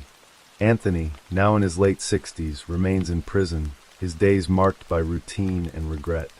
Letters from his children, though rare, speak of forgiveness but not forgetting, a delicate balance between love and pain. The case of Anthony Gerald Brewer is not just a story of a crime, but a meditation on the human condition, on how love can coexist with destruction, how ordinary lives can fracture under unseen pressures, and how a single moment can redefine a legacy. For those who walk the streets of Hermanus today, the ocean still whispers, the whales still breach, and life goes on. But the memory of that August morning lingers, a quiet reminder that even in the most serene places, the heart can harbor storms that no one sees coming. Story 5. In the pulsing heart of Berlin, where the night never truly sleeps, the spring of 2012 unfurled like a dark tapestry woven with secrets. The city's nightlife, a vibrant mosaic of techno beats and hedonistic freedom, drew revelers from across the globe. Clubs throbbed with life, their neon signs casting kaleidoscopic glows on cobblestone streets, while the air hummed with the promise of liberation. Berlin's reputation as a haven for self-expression was unmatched, a place where the fall of the wall in 1989 had birthed a new era of permissiveness. Nightclubs stayed open until dawn, and in their shadowy corners, known as darkrooms, strangers sought intimacy under the cloak of anonymity. These spaces, sacred to the city's community, were sanctuaries of freedom, where desire could unfold without judgment. But in the spring of 2012, a shadow crept into these sanctuaries, a predator who would come to be known as the Darkroom Murderer. The story begins in the Friedrichshain district, a gritty yet trendy enclave where artists, students, and club-goers mingled. On a chilly April evening, the Grosse Freiheit 114, a popular gay bar, buzzed with its usual Friday night energy. The air was thick with the scent of spilled beer and sweat, the bass of techno music vibrating through the walls.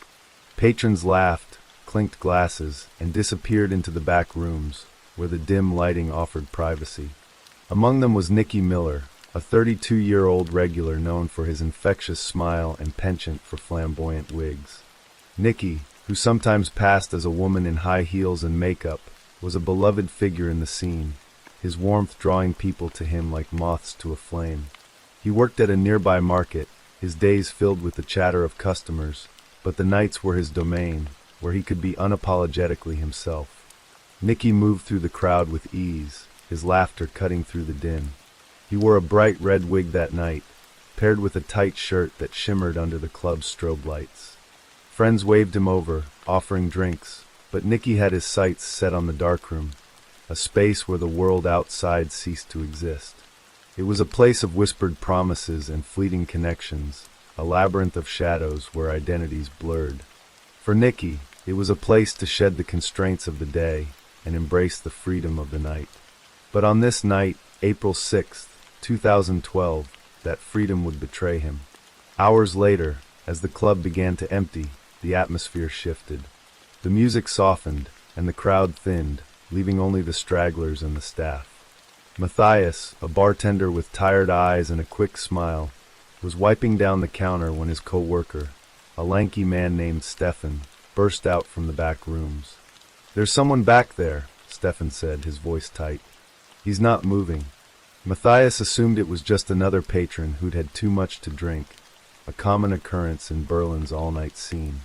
Stefan had placed a glass of water beside the man, muttering about returning in 10 minutes to rouse him. But when he went back, the man still hadn't stirred. A cold dread settled over Matthias as he followed Stefan to the darkroom. The man lay sprawled on the floor, his body unnaturally still. The dim light cast eerie shadows across his face, and Matthias's stomach churned as he recognized Nicky's red wig, now slightly askew. "Call the police," he told Stefan, his voice barely above a whisper. The club's manager was already dialing, his hands shaking as he relayed the situation. Within minutes, the Gross Freiheit 114 was awash in the stark light of emergency vehicles, their sirens slicing through the night. Paramedics confirmed what Matthias feared. Nicky Miller was dead. The police cordoned off the darkroom, their flashlights sweeping over the scene. There was no blood, no signs of a struggle, no obvious clues to what had happened. Nicky's wallet and phone were missing, suggesting a robbery, but his body bore no marks of violence. The officers, seasoned in Berlin's chaotic nightlife, were puzzled. Could be an overdose, one suggested, but the lack of drug paraphernalia raised doubts. Dr. Sven Hartwig, a coroner with a reputation for meticulousness, arrived at the morgue later that night. He examined Nicky's body under the harsh fluorescent lights, his gloved hands moving with practiced precision. Other than alcohol, no substances were detected, he later told investigators, his voice heavy with frustration. Cause of death with no concrete evidence is very difficult. The possibility of poisoning lingered in his mind, but without forensic proof, it was just a hunch. Nicky's sister, Anka Hilgert, was at home when the police called. A woman in her late 30s with a cascade of dark hair and a fierce loyalty to her brother. Anka felt the world tilt as the officer's words sank in. "Nicky was careful," she insisted, her voice trembling with grief and disbelief. "He wouldn't just disappear like that." Anka knew her brother's habits, his love for the nightlife, but also his caution. He wasn't reckless, not with drugs or strangers. She pictured him in his market stall, joking with customers, his eyes bright with life. The idea of him lying lifeless in a darkroom felt like a betrayal of everything he was. Weeks earlier, another death had cast a shadow over Berlin. Alexander, a young man in his late 20s with a quiet demeanor and a passion for photography, was found dead in his apartment. His grandmother, Regine Luck, had grown worried when he didn't show up for work. A spry woman in her 70s with a sharp memory, Regine drove to his apartment, her heart heavy with a premonition. She found him lying on his bed, his face pale and still, his phone and wallet gone. The scene was eerily similar to Nicky's, no signs of violence, no clues to suggest foul play. The coroner ruled it an overdose, but Regine wasn't convinced. Alexander wasn't like that, she told the police, her voice firm despite her grief. He had plans, dreams. He mentioned a friend in Saarbrücken, someone he was meeting. Something's not right. Homicide lead investigator Monica Lashka felt a chill as she reviewed the two cases. A tall woman with a no-nonsense demeanor, Monica had spent years navigating Berlin's underbelly. The city's liberal licensing laws, a legacy of the post-wall era, had turned it into a playground for hedonism, but also a hunting ground for those who thrived in chaos. This is the kind of case that made me feel we were dealing with a monster, she later told a documentary crew, her eyes haunted by the memory. The lack of evidence was maddening. No witnesses, no fingerprints, no DNA. Just bodies, stripped of life and possessions, left in the wake of an invisible predator.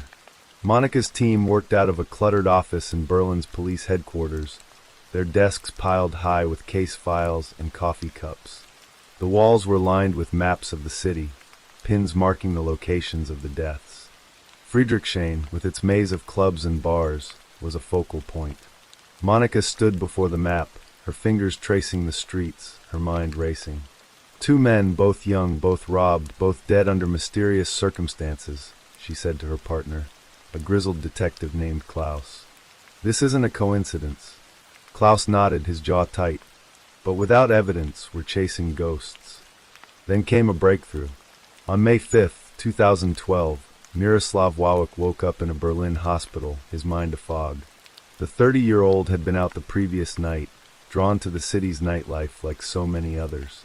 He remembered meeting a man at a club, someone with a disarming smile and a quiet intensity. They'd talked, shared a drink, and then nothing. Miroslav woke to the sterile beep of hospital monitors, his credit card and cash gone.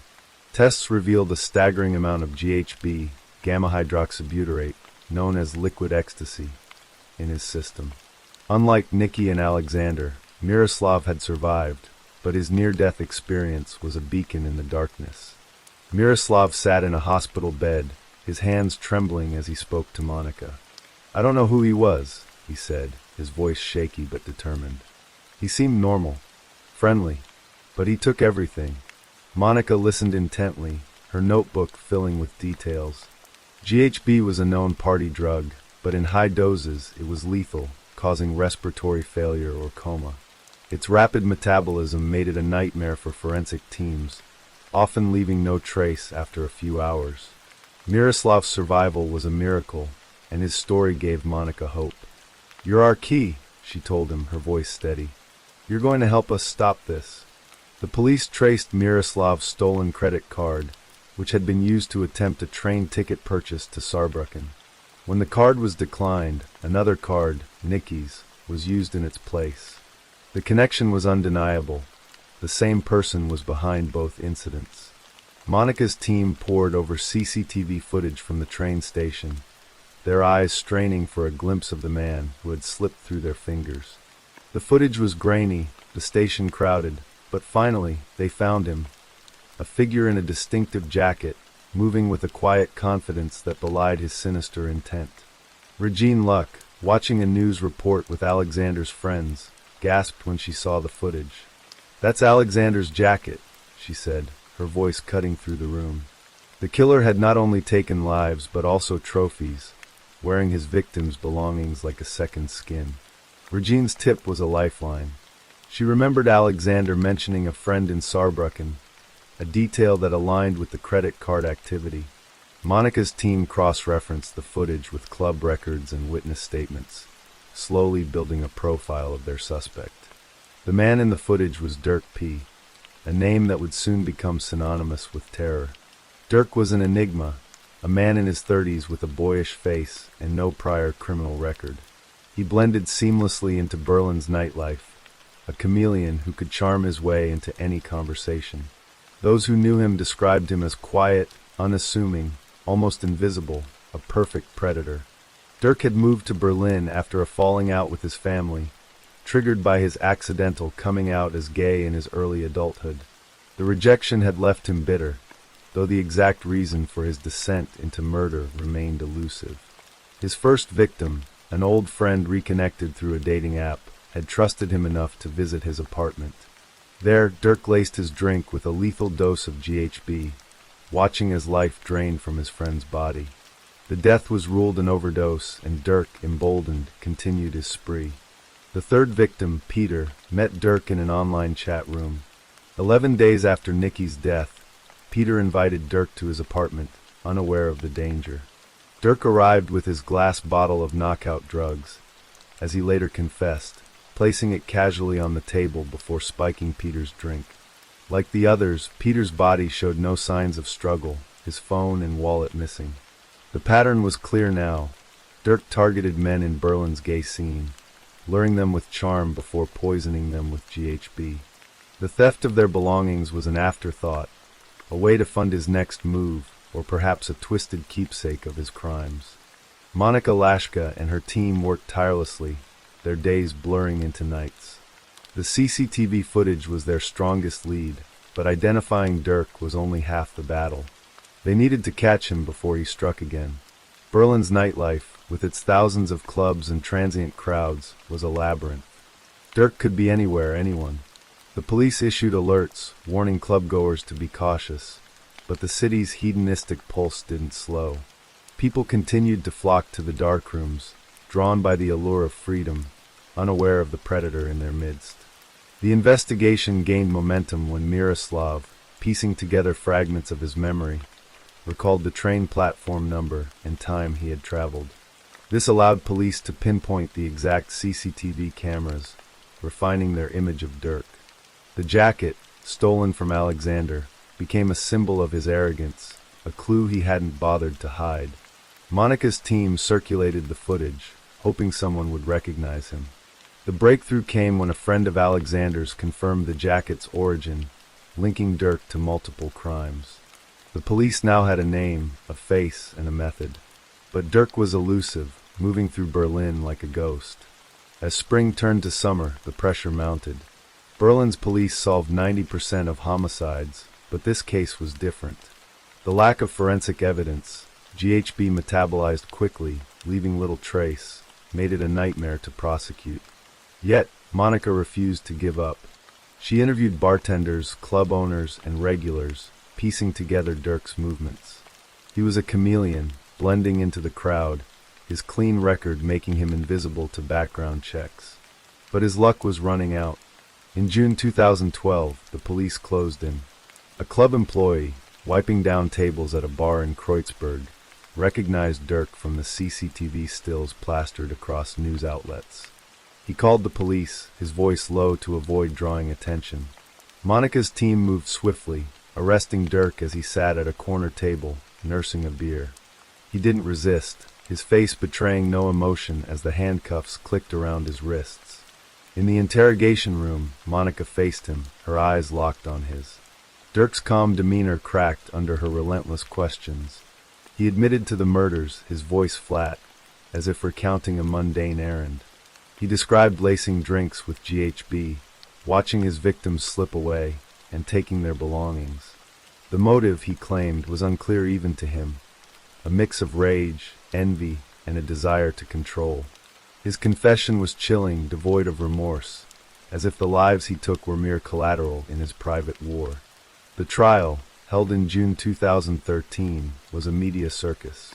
Berlin's gay community, shaken by the betrayal of one of their own, packed the courtroom. Anka Hilgert, Nicky's sister, spoke of her brother's vibrant spirit, her tears a stark contrast to Dirk's impassive face. "He was my light," she said, her voice breaking.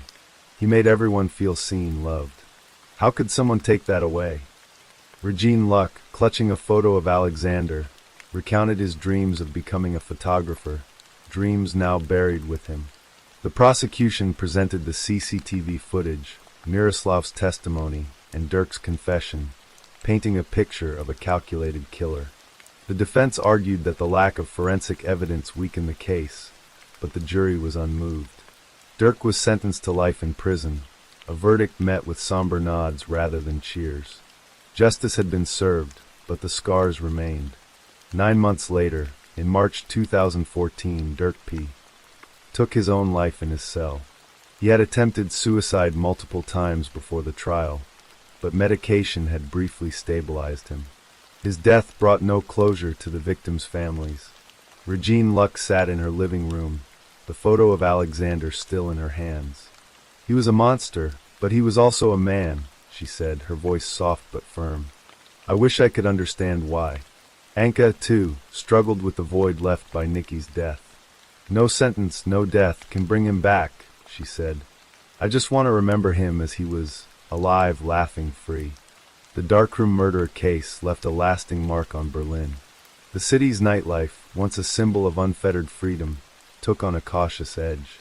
Clubs tightened security, installing cameras and training staff to spot suspicious behavior. Patrons became warier, their trust shaken by the knowledge that danger could lurk behind a friendly smile. The darkrooms, once havens, were now tinged with fear, their sanctity violated. Yet, Berlin's spirit endured. The LGBTQ+ community rallied, holding vigils for Nicky, Alexander, and Peter, their names etched into the city's collective memory. Memorials sprang up in Friedrichshain, candles flickering in the night as mourners vowed to reclaim their spaces. Monica Lashka, reflecting on the case years later, spoke of the weight it carried.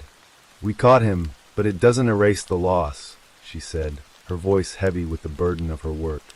"Every case changes you, but this one, it was like chasing a ghost in a city that never sleeps."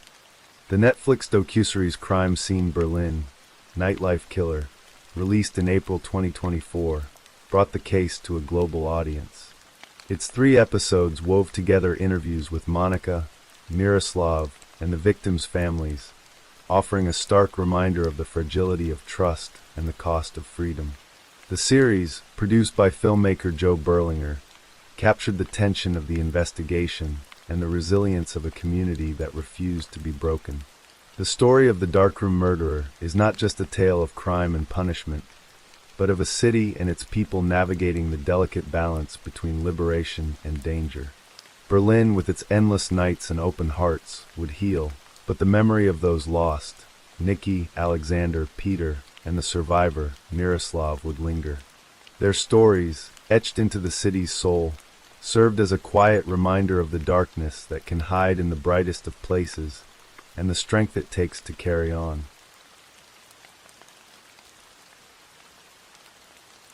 Story 6. The sun hung low over Kwamashu, a township pulsing with life on the outskirts of Durban, South Africa. It was August 16, 2024, and the air carried the familiar hum of daily routines. Vendors calling out at the market, children laughing in the streets, and the rhythmic clatter of minibus taxis weaving through the dusty roads.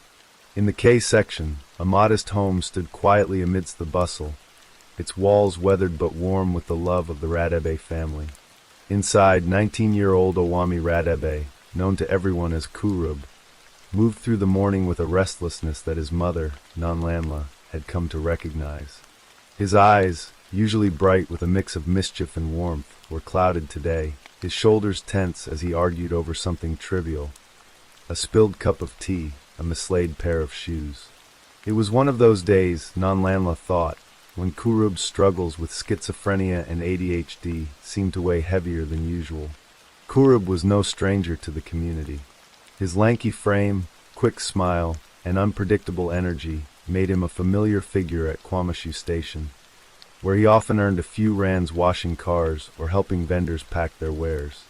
"He's a fighter and a lover at the same time," Nonlanla would later say, her voice breaking as she recalled her son's duality. He could be fierce one moment, squaring up to anyone who crossed him, only to laugh it off the next, sharing a joke with the same person he'd clashed with.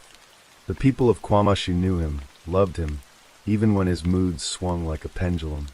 But that morning, something felt different. As Kurub stormed out of the house, his grandmother, Nokuthala, watched him go, her heart heavy with a quiet unease. He'd left before, sometimes wandering to Pietermaritzburg to see his father, or to Umlatsi for a day or two, but he always came back. Always. By midday Kurub returned, his temper cooled. He greeted his family with a nod, asked to bathe, and changed into a black jean and a powder blue shirt that seemed to lift his spirits. Nokuthala noticed the small carrier bag he clutched as he left again, waving to neighbors at around 1 p.m. The bag swung lightly in his hand, a detail that would later haunt her, such a small thing, yet it was the last image she had of her grandson. The neighbors saw him too, his familiar stride cutting through the crowded streets toward Kwamashu Station. Then, like a shadow swallowed by the sun, Owami Kurub Radebe vanished. The hours that followed were unremarkable at first. Nanlanla busied herself with chores, expecting Kurub to return by evening, as he often did. But when the sky darkened and the house grew quiet, a knot of worry tightened in her chest. She called his name at the gate, her voice echoing into the night. No answer. By morning, the worry had morphed into fear. Nanlanla and Nokuthala began phoning friends, neighbors, anyone who might have seen him. They checked his usual haunts, the station, the market, the corners where he'd linger with friends. Nothing. It was as if the township, so full of eyes and ears, had gone blind and deaf to Kurub's presence. The Radebe family's search began in earnest, a desperate quest fueled by love and dread. Nanlanla, a woman whose strength had carried her through years of hardship, felt her resolve tested as she knocked on doors and scoured the streets. Nokuthala, her face etched with lines of worry, joined her, their footsteps tracing a map of Kwamashu's sprawling lanes. They went to the police, filing a missing person report with the South African Police Service, SAPS. But the officers seemed overwhelmed, their desks piled high with cases. "We'll look into it," one said, his tone flat, offering little comfort. The family didn't wait. They spread word through the community, their pleas amplified by Izathunywa Zokugsana, Missing Persons South Africa, a grassroots organization dedicated to finding the lost. Flyers went up on lampposts and shop windows, Kurub's face staring out from grainy photos, his powder blue shirt a beacon in their minds. Days turned into weeks, and the search grew more frantic. The family combed Durban's city center, checked hospitals, peered into mortuaries with bated breath, and even searched under bridges, where the homeless sometimes gathered. Each dead end was a fresh wound. False leads poured in, sightings that weren't him, rumors that he'd been seen in Umlatsi, or even as far as Johannesburg. The cruelest blow came when strangers arrived at the Radebe home, offering condolences for a death that hadn't been confirmed. They said he was found deceased, Nanlanla recalled, her voice trembling. Some even offered funeral assistance. It was traumatizing. The family clung to hope, but it was a fragile thing, fraying with each passing day. The community rallied, as Kwamashu communities do. Neighbors joined the search, volunteers distributed flyers, and local vendors kept an eye out at the station. But the absence of answers gnawed at everyone. Kurub, with his larger-than-life presence, couldn't have just vanished. Could he? The family's frustration with the police grew. "The police are failing us," Nokuthala said, her voice sharp with anger. They appealed to higher authorities, naming Minister Sentsom Chinu and General Nlanhla Mkhwanazi in their pleas, hoping for resources, for manpower, for anything that might bring Kurub home. The silence from official channels was deafening. As August gave way to September, the Radebe home became a place of restless vigil. Nanlanla couldn't sleep, her nights filled with visions of Kurub, laughing, arguing, alive. She spoke to him through her tears, as if her words could reach him wherever he was. "Owami, Kurub, we miss you," she whispered into the empty house. "This house is empty without you. Please come home." Nokuthala, too, carried her grief like a weight, her prayers a constant murmur. The family's story spread, carried by social media hashtags, #FindOwami, #BringOwamiHome, that lit up screens across South Africa. Izathunywa Zokugsana posted updates, urging anyone with information to come forward, promising anonymity. Contact numbers were shared. Every call was a flicker of hope, every silence a fresh despair. By January 2025, 5 months had passed, and the case remained unsolved. The Radebe family's search had taken them across Durban, from the bustling taxi ranks to the quiet beaches where the Indian Ocean whispered secrets it wouldn't share. They had faced the unbearable, examining decomposed bodies in morgues, each time praying it wasn't their Kurub. "The hardest part is wondering if it's your child," Nokuthala said, her voice hollow. The community's support never wavered, but the lack of progress was a heavy burden. The family's plea was simple yet desperate. We just want closure, even if it's painful. We need to know what happened to our son. Theories began to swirl, though none could be confirmed. Had Kurub's mental health struggles led him somewhere dangerous? Had he been taken, caught up in the underbelly of crime that sometimes shadowed Kwamashu? Or had he simply wandered too far, lost in a world that couldn't find him? The police offered no answers, their resources stretched thin in a country grappling with high crime rates. South Africa's missing persons cases often went unresolved, a grim reality that the Radibis were now living. Yet they refused to give up. "We will never stop searching," Nanlanla vowed, her voice steady despite the tears. The case of Owami Kurub, Radibi's disappearance, is not just a story of loss, but a testament to a family's unbreakable spirit.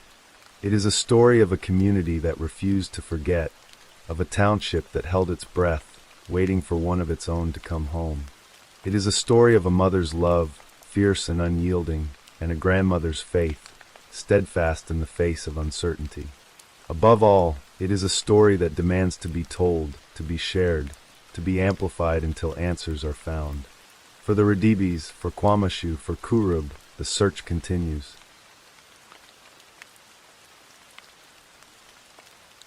Story 7. The winter of 2019 in Berlin was unforgiving, the kind of cold that settled into the bones and lingered like an unwelcome guest. In the working-class neighborhood of Brits, nestled within the sprawling borough of Neukölln, life moved to the rhythm of routine. Children trudging to school, parents hurrying to work, the hum of traffic blending with the distant clatter of trams. But on the morning of February 18th, 2019, that rhythm faltered. A 15-year-old girl named Rebecca Reusch, known to her family as Betchy, vanished from her sister's home, leaving behind a void that would haunt her family, captivate a nation, and unravel a mystery that remains unsolved to this day. Rebecca was a vibrant teenager, her life a mosaic of dreams and youthful passions. Born on September 21st, 2003, she grew up in a close-knit family, the youngest of 3 sisters. Her parents, Bridget and Bernd Reusch, lived in a modest home in Brits, a neighborhood marked by its mix of concrete apartment blocks and quiet streets. Rebecca was a 10th grader at the Walter Gropius Schule in nearby Gropiusstad, a place where she was known for her bright smile and her love of K-pop, particularly the Korean boy band BTS. Her Instagram account, with over 30,000 followers, was a gallery of filtered selfies and glimpses into her world. A world filled with music, fashion, and the hope of becoming a model or a flight attendant. But beneath the surface, Rebecca was a typical teenager, navigating the complexities of adolescence in a city that was both vibrant and unforgiving. On the evening of February 17, 2019, Rebecca asked her parents if she could spend the night at her eldest sister Jessica's house, just a short walk away in the southern part of Brits. Jessica, 27, lived with her husband, Florian, and their young daughter in a small house on Moreweg, a quiet street lined with unassuming homes. The sisters were close, and Rebecca often spent weekends at Jessica's, sharing laughter and late-night movie marathons. That Sunday, Florian was out at a work party, leaving the sisters to enjoy a girls' night in. Rebecca's mother agreed, but only on the condition that Rebecca would make it to school on time the next morning, a Monday with a late start due to an unscheduled schedule change. As the sun set over Berlin, Rebecca and Jessica settled into the cozy living room, the glow of the television casting shadows on the walls. They watched movies, chatted about music, and savored the simple joy of sisterhood. Rebecca, dressed in her favorite BTS hoodie, a pink plush jacket, ripped jeans, and black and white Vans sneakers, curled up on the couch where she planned to sleep. Jessica retired to her bedroom upstairs, her daughter tucked in beside her, leaving Rebecca to drift off in the quiet of the living room. Outside, the neighborhood was still, the only sounds the occasional car passing by and the distant bark of a dog. At 5:45 a.m., Florian returned home from the party, his footsteps heavy from a long night. He slipped into the house, careful not to wake his daughter or Rebecca, and headed straight to bed. The house settled back into silence, the world outside still dark. At 7 a.m., Jessica rose, bundling her daughter into warm clothes for the trip to daycare. She didn't check on Rebecca, assuming her sister was still asleep on the couch, and left the house quietly, locking the door behind her. In that moment, only two people remained in the house, Rebecca and Florian. It was a detail that would soon become the fulcrum of a case that gripped Germany. By 7:15 a.m., Bridget Reusch was already up, her maternal instincts nudging her to check on her daughter.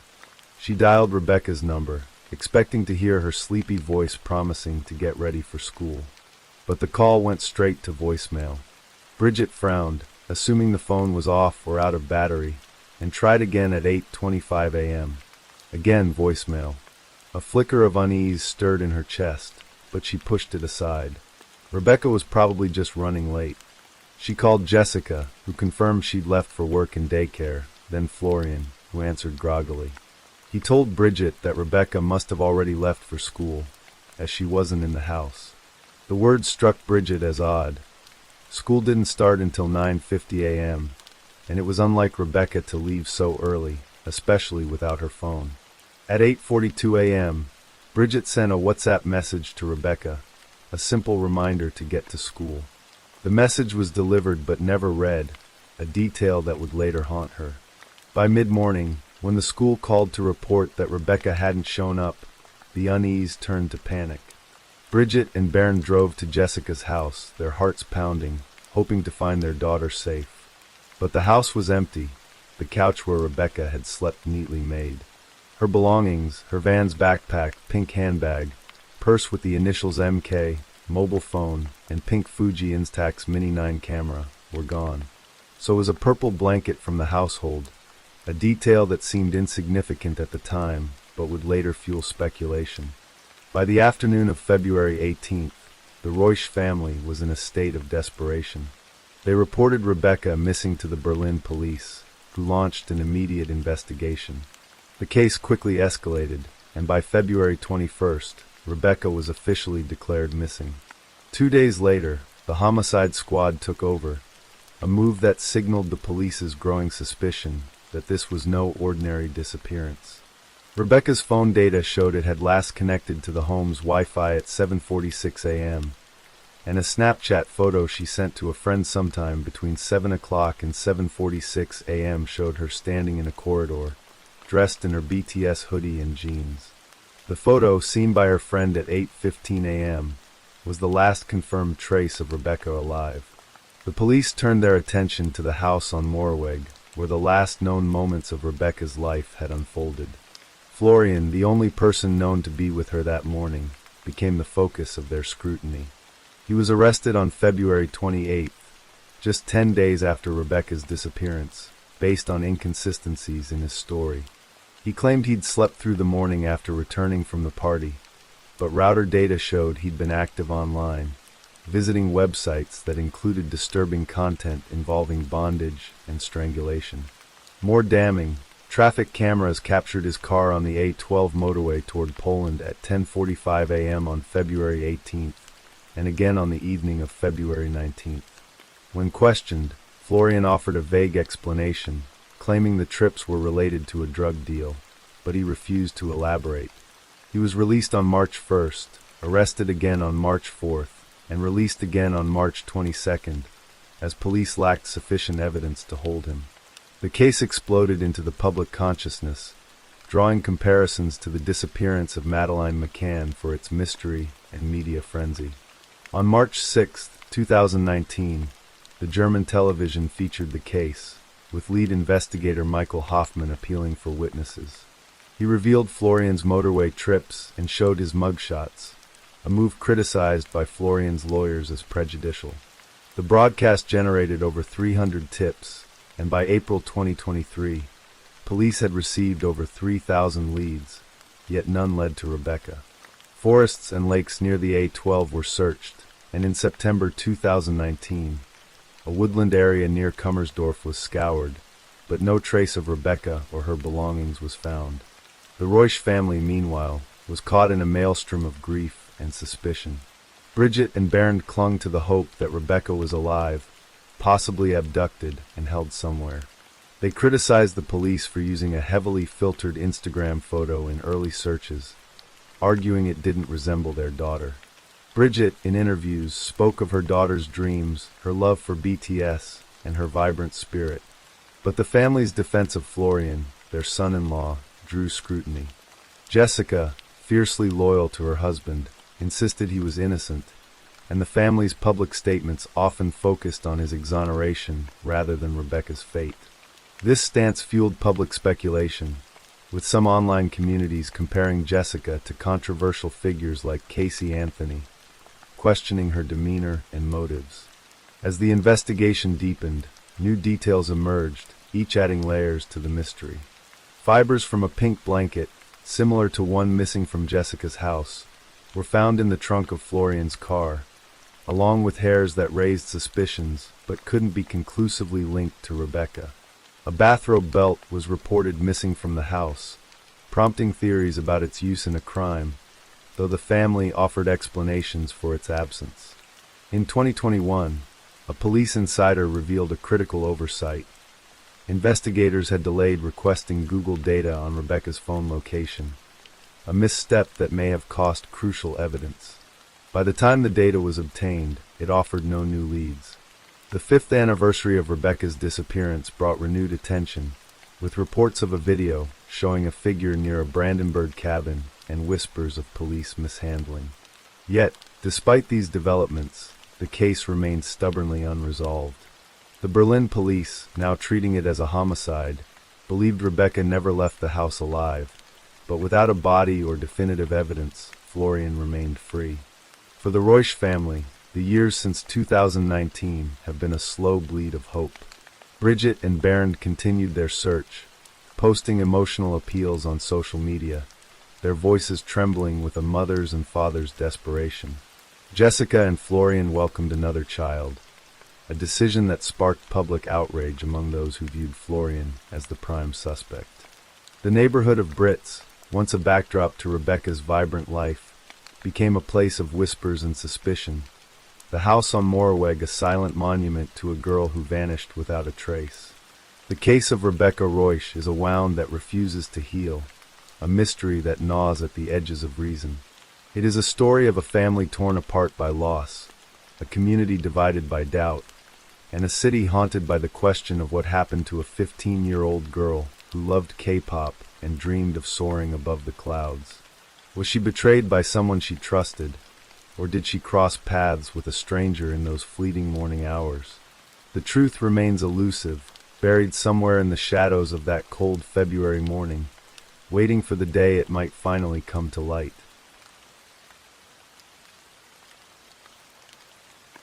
Story 8.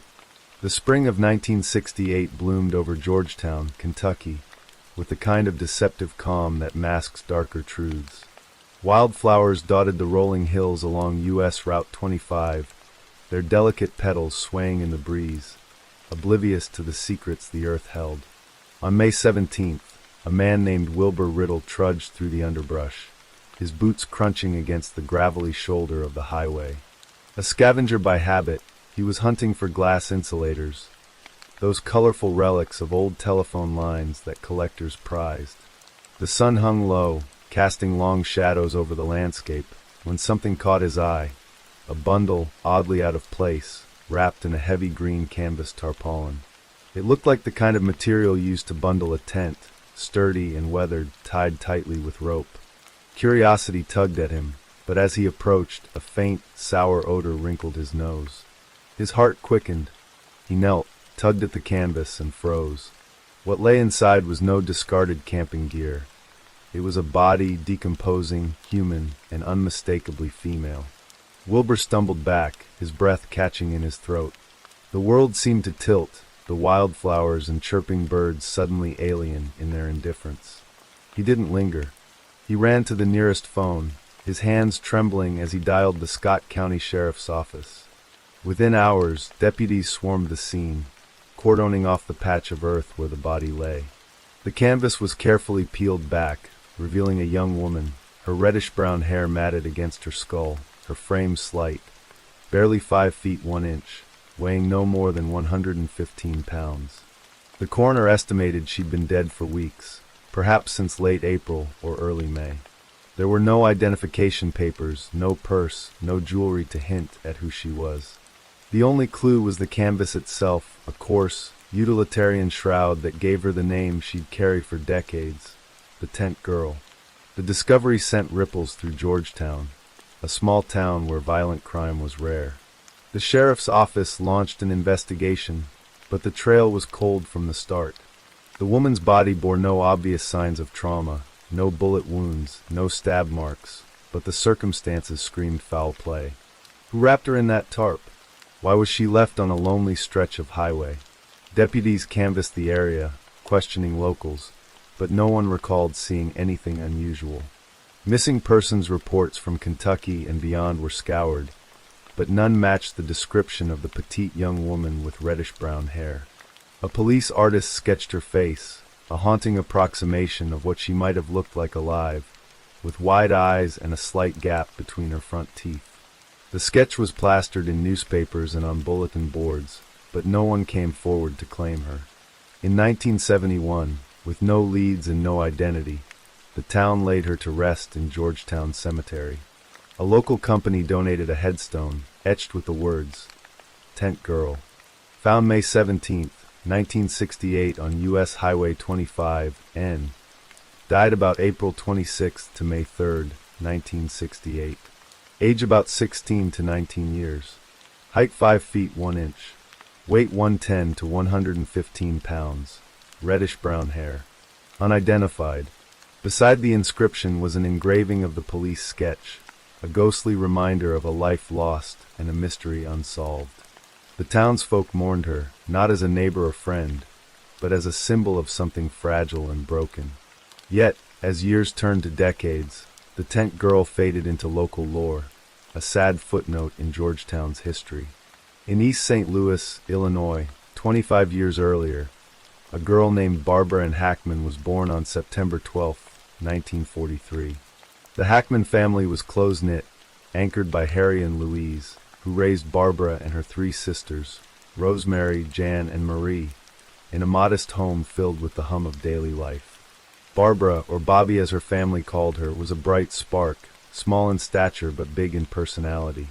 Her reddish-brown hair framed a face that carried a quiet determination, and her smile, with its distinctive gap between her front teeth, was quick and warm. She was the kind of girl who dreamed beyond the confines of her working-class roots, her eyes often drifting to the horizon as if searching for something more.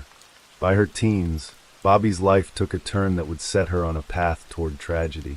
In the early 1960s, while still a teenager, she met George Earl Taylor, a man whose charm masked a restless, unstable core.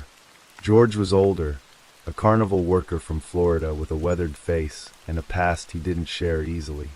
He was a single father, claiming his first wife had left him for another man, leaving him to raise his young daughter alone.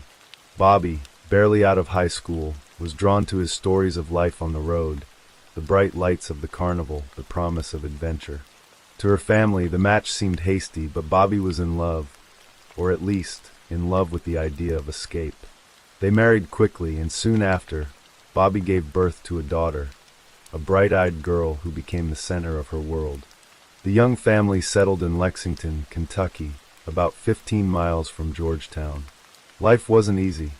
George's work with the carnival kept him away for long stretches, leaving Bobby to care for their daughter in a small apartment that felt more like a way station than a home. Money was tight, and George's temper could flare unpredictably, casting shadows over their marriage. Bobby's sisters, especially Rosemary, noticed the strain in her letters and phone calls. She spoke less of adventure and more of exhaustion, her voice tinged with a quiet resignation. Still, she doted on her daughter, who was 8 months old by the fall of 1967, and clung to the hope that things would get better. Then, in December 1967, Bobby vanished. George told her family she'd left him, run off with another man, abandoning her daughter without a word. The story didn't sit right with the Hackmans. Bobby was devoted to her child. She'd never leave her behind. But George was adamant. and with no missing person report filed, the police spots had little to go on.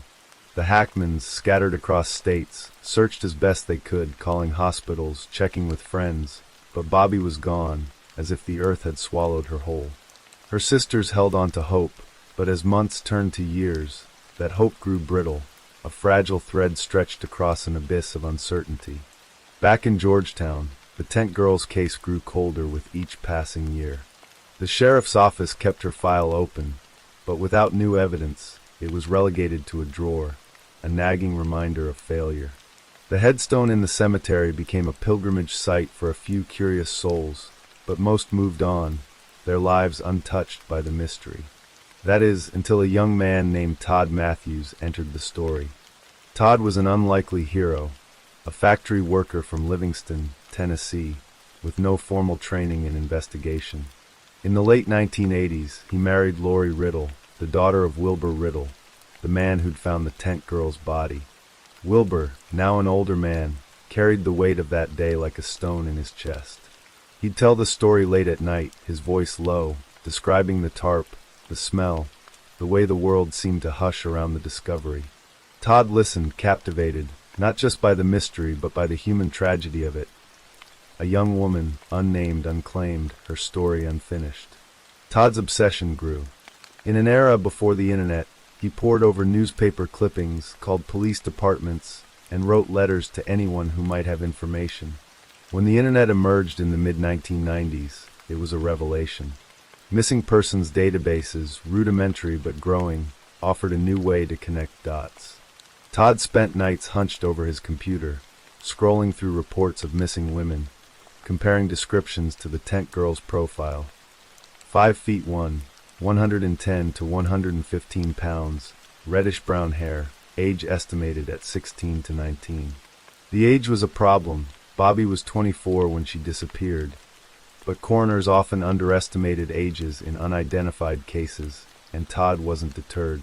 In 1997, he launched a website dedicated to the Tent Girl, a digital beacon for anyone who might know something.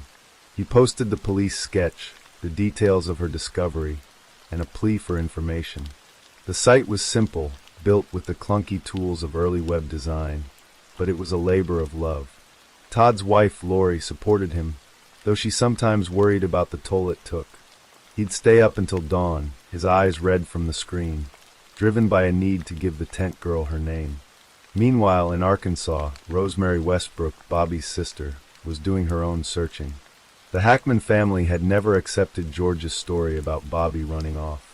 Rosemary, now in her 40s, had taken to the internet, posting about her missing sister on nascent missing persons forums.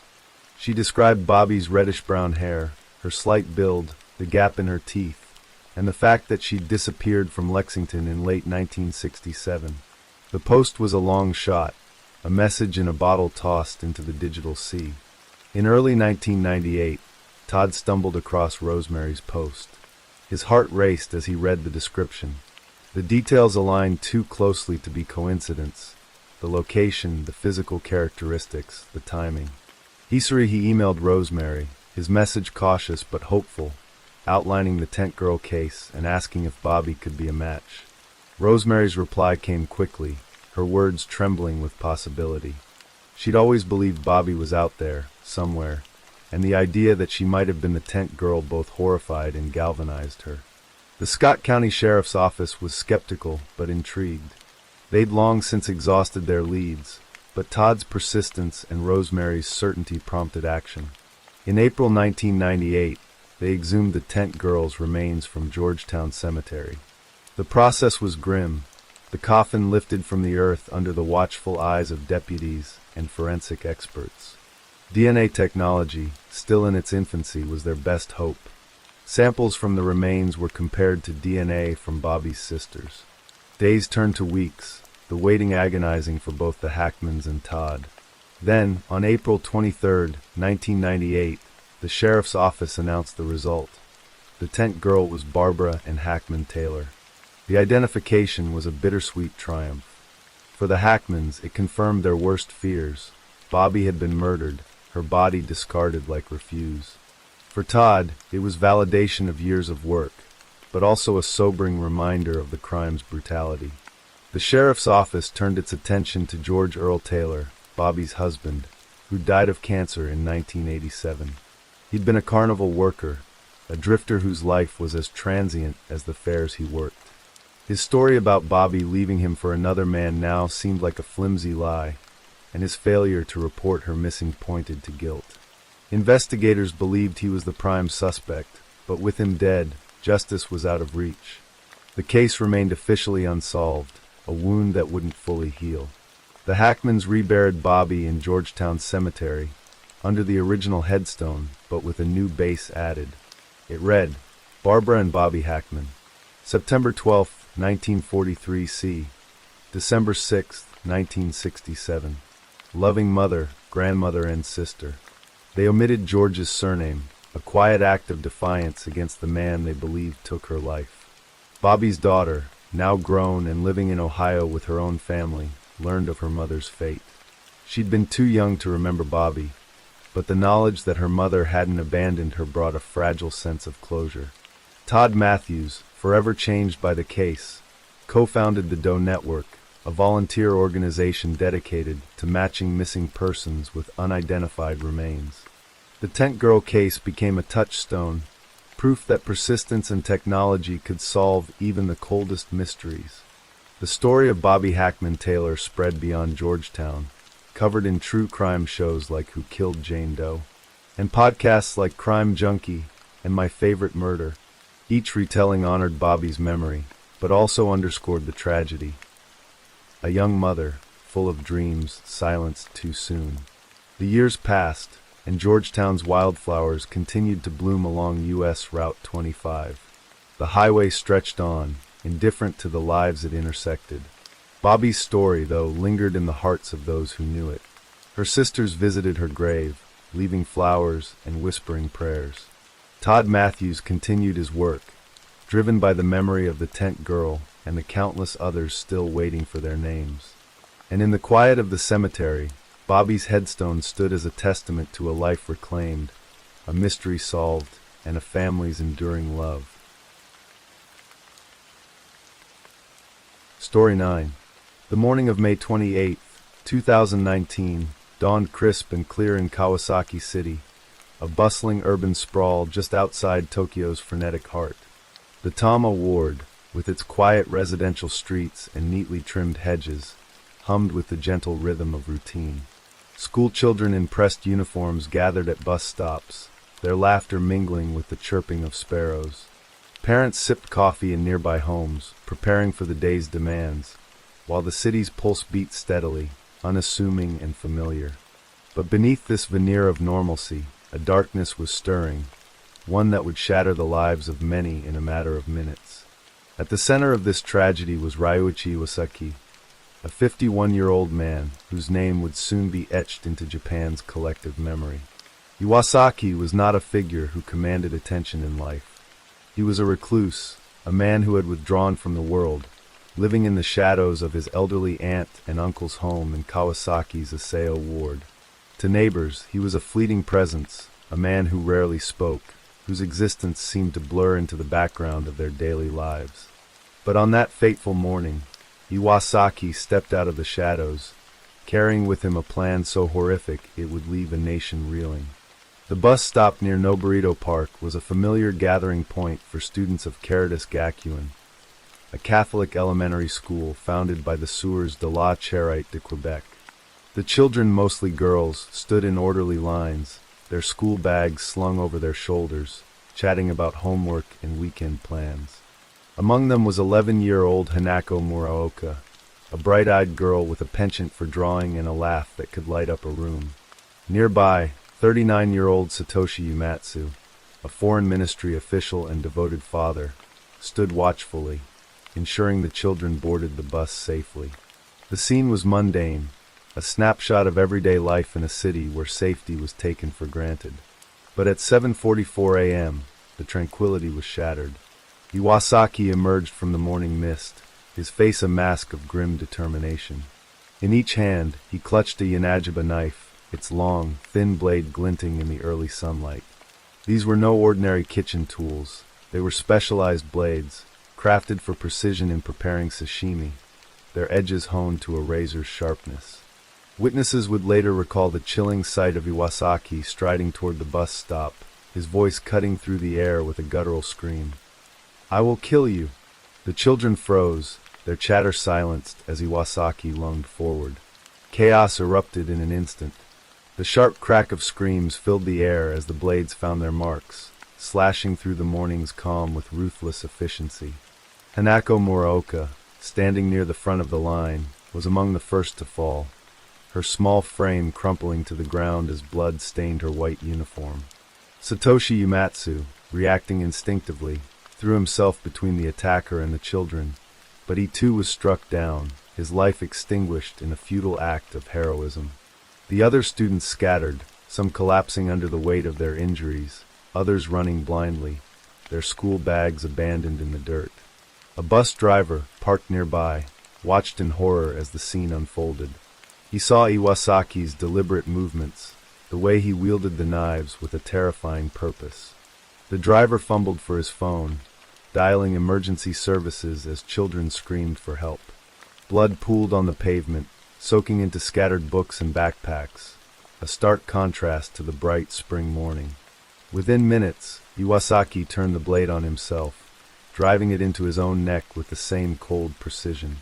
He collapsed, his body lying motionless beside his victims, as sirens began to wail in the distance. The Kawasaki City Fire Department responded swiftly, arriving to a scene of unimaginable carnage. Paramedics worked frantically, triaging the wounded as police secured the area. 2 sashimi knives, their blades slick with blood, were found near Iwasaki's body, and a backpack at a nearby Family Mart yielded 2 more, a 25-centimeter all-purpose knife and a 20-centimeter bocho. The toll was devastating. Hanako Muraoka and Satoshi Uematsu were dead, and 18 others, mostly schoolgirls, were injured, 3 of them critically. The community, known for its quiet safety, was plunged into grief and disbelief. As news of the attack spread, reporters descended on Kawasaki, their cameras capturing the grim aftermath. The bus stop, once a place of routine farewells, was now cordoned off with yellow tape, a silent testament to the horror that had unfolded. Parents rushed to the scene, their faces etched with panic as they searched for their children. At Caritas Gakuen, teachers huddled with students, trying to shield them from the news while grappling with their own shock. The city, and soon the nation, was left to grapple with a single question. Who was Ryuichi Iwasaki, and what drove him to commit such an unspeakable act? Ryuichi Iwasaki's life was a study in isolation. Born in 1968, he grew up in Kawasaki, a city that thrived on its proximity to Tokyo's economic engine. Little is known about his early years, but glimpses from those who knew him paint a picture of a man who never quite found his place in the world. His junior high school graduation album, later uncovered by police, showed a young Iwasaki with a shy smile, unremarkable among his peers. But as he moved into adulthood, he began to withdraw, retreating into a solitude that would define his existence. Iwasaki was what the Japanese call a hikikomori, a term for those who shun social contact and live in extreme seclusion. By his 50s, he was unemployed, living in a small room in his elderly aunt and uncle's home in Aseo Ward, about 4 kilometers from the site of the attack. His relatives, both in their 80s, were his primary connection to the outside world, but even that bond was strained. Neighbors described Iwasaki as a troublemaker, recalling an incident a year earlier when he had angrily confronted a couple over a tree branch that had brushed against him. He rang their doorbell repeatedly, shouting accusations, his voice laced with a rage that seemed disproportionate to the offense. Kawasaki welfare officials had been in contact with Iwasaki's aunt and uncle since 2017, concerned about his reclusive behavior and their advancing age. The couple worried about what would become of Ryuichi when they could no longer care for him. They tried to engage him, leaving letters outside his room, urging him to take steps toward independence. In one response, Iwasaki bristled at the label of hikikomori, insisting he was self-sufficient, cooking and cleaning for himself. But his words belied a deeper truth. Iwasaki was a man adrift, disconnected from society, his inner world a mystery even to those closest to him. Criminal psychologist Professor Takayuki Harada, who later analyzed the case, suggested that Iwasaki's attack was not a spontaneous outburst, but the culmination of a meticulously planned act. The purchase of the knives, for in total, each chosen for its lethal potential, pointed to a deliberate intent to kill. Harada posited that Iwasaki's actions were a form of extended suicide, a warped desire to end his own life while making a final, devastating statement to the world. He wanted to be noticed, Harada said, to force the world to pay attention to him, even if it meant destroying lives in the process. The police raid on Iwasaki's home revealed little about his motivations. His room was sparse, a reflection of his insular existence. A futon, a few personal items, and no trace of a manifesto or diary that might explain his actions. His aunt and uncle, devastated by the news, could offer no insight into what had driven him to such violence. They spoke of a man who had become increasingly distant, his interactions limited to curt exchanges. The knives, it seemed, were the only clues to his state of mind, their cold steel a silent testament to the darkness that had consumed him. In the days following the attack, Kawasaki City became a place of mourning and reflection. Vigils sprang up near Noborito Park, where flowers and handwritten notes piled high in memory of Hanako Muraoka and Satoshi Uematsu. Hanako's parents, Hiroshi and Yoko, were inconsolable, their grief compounded by the public nature of their loss. Hanako had been their only child, a girl whose drawings of flowers and animals still adorned their refrigerator. Her father, a quiet man who worked as an accountant, stood before reporters, his voice trembling as he spoke of her kindness and creativity. "She was our light," he said, "and now that light is gone." Satoshi Uematsu's death struck a different chord. A career diplomat, he had spent years representing Japan abroad, his life dedicated to public service. His colleagues at the Foreign Ministry described him as a man of integrity, someone who took his responsibilities seriously, both at work and as a father. His wife, Aiko, and their 2 young children were left to navigate a world without him, their grief mirrored by a nation that hailed him as a hero. At his funeral, held in a small temple in Kawasaki, mourners spoke of his courage, of how he had given his life to protect the children. The 18 injured students, many of whom bore physical and emotional scars, faced a long road to recovery. Some required multiple surgeries, their young bodies marked by wounds that would serve as lifelong reminders of that morning. Parents organized support groups, meeting in community centers to share their pain and advocate for better mental health resources. The attack had exposed a fault line in Japanese society, one that ran through its treatment of the socially isolated and the mentally unwell. The term hikikomori became a focal point of national debate. In Japan, an estimated 1.15 million people, mostly men, live as recluses, retreating from social and economic pressures into lives of solitude. The phenomenon, rooted in cultural expectations of conformity and success, had long been a source of concern, but Iwasaki's actions brought it into sharp focus. Media outlets ran stories on the hikikomori crisis, interviewing experts like Morito Ishizaki, a journalist who cautioned against conflating social withdrawal with violence. "To think otherwise encourages discrimination," Ishizaki warned, "and makes things worse for those who are already struggling." Yet the public's fear was palpable. Iwasaki's attack was not an isolated incident. It echoed other acts of violence in Japan's recent history, from the 2016 Sagamihara stabbings to the 2017 Twitter killer case. Each had raised questions about the country's ability to address mental health and social isolation. In Kawasaki, residents demanded answers. How had Iwasaki slipped through the cracks? Why had welfare officials, aware of his reclusive tendencies, not intervened more decisively? The city's mayor, Norihiko Fukuda, faced intense scrutiny, promising a review of social services, but offering little in the way of concrete solutions. The investigation into Iwasaki's motives was frustratingly inconclusive. With no surviving suspect to interrogate, police relied on physical evidence and witness accounts to piece together the events of May 28th. The knives, purchased in the weeks leading up to the attack, suggested premeditation, but no clear trigger emerged. Iwasaki had no criminal record, no history of mental health treatment, and no apparent connection to his victims. The children of Caritas Gakuen were strangers to him, their innocence a stark contrast to the rage that drove his actions. Speculation swirled in the media. Some pointed to Iwasaki's unemployment and social isolation as factors, suggesting that years of disconnection had festered into resentment. Others, like Professor Harada, saw the attack as a cry for attention, a desperate act by a man who felt invisible.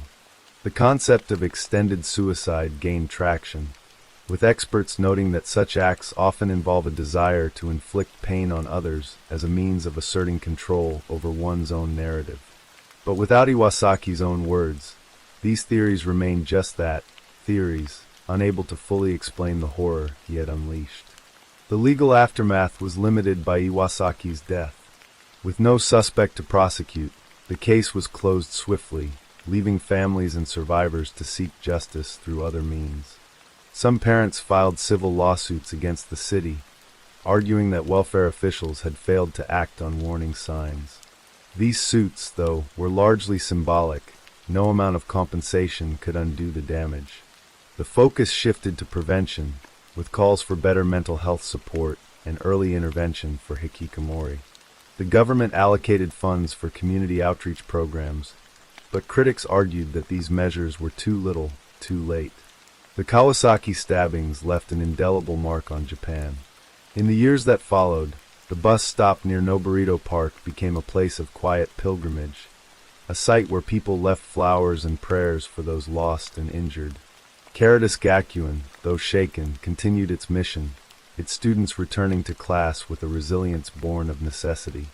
Hanako Muraoka's parents established a scholarship in her name, supporting young artists in the hope that her love for creativity would live on. Satoshi Uematsu was posthumously honored by the foreign ministry, his sacrifice a reminder of the courage found in ordinary moments. For the survivors, the scars were both visible and invisible. Some spoke of nightmares, of the sound of Iwasaki's voice echoing in their dreams. Others found solace in community, leaning on one another to navigate their trauma. The parents of the injured formed a tight-knit network, advocating for policy changes and raising awareness about the needs of hikikomori. Their efforts bore fruit in small ways.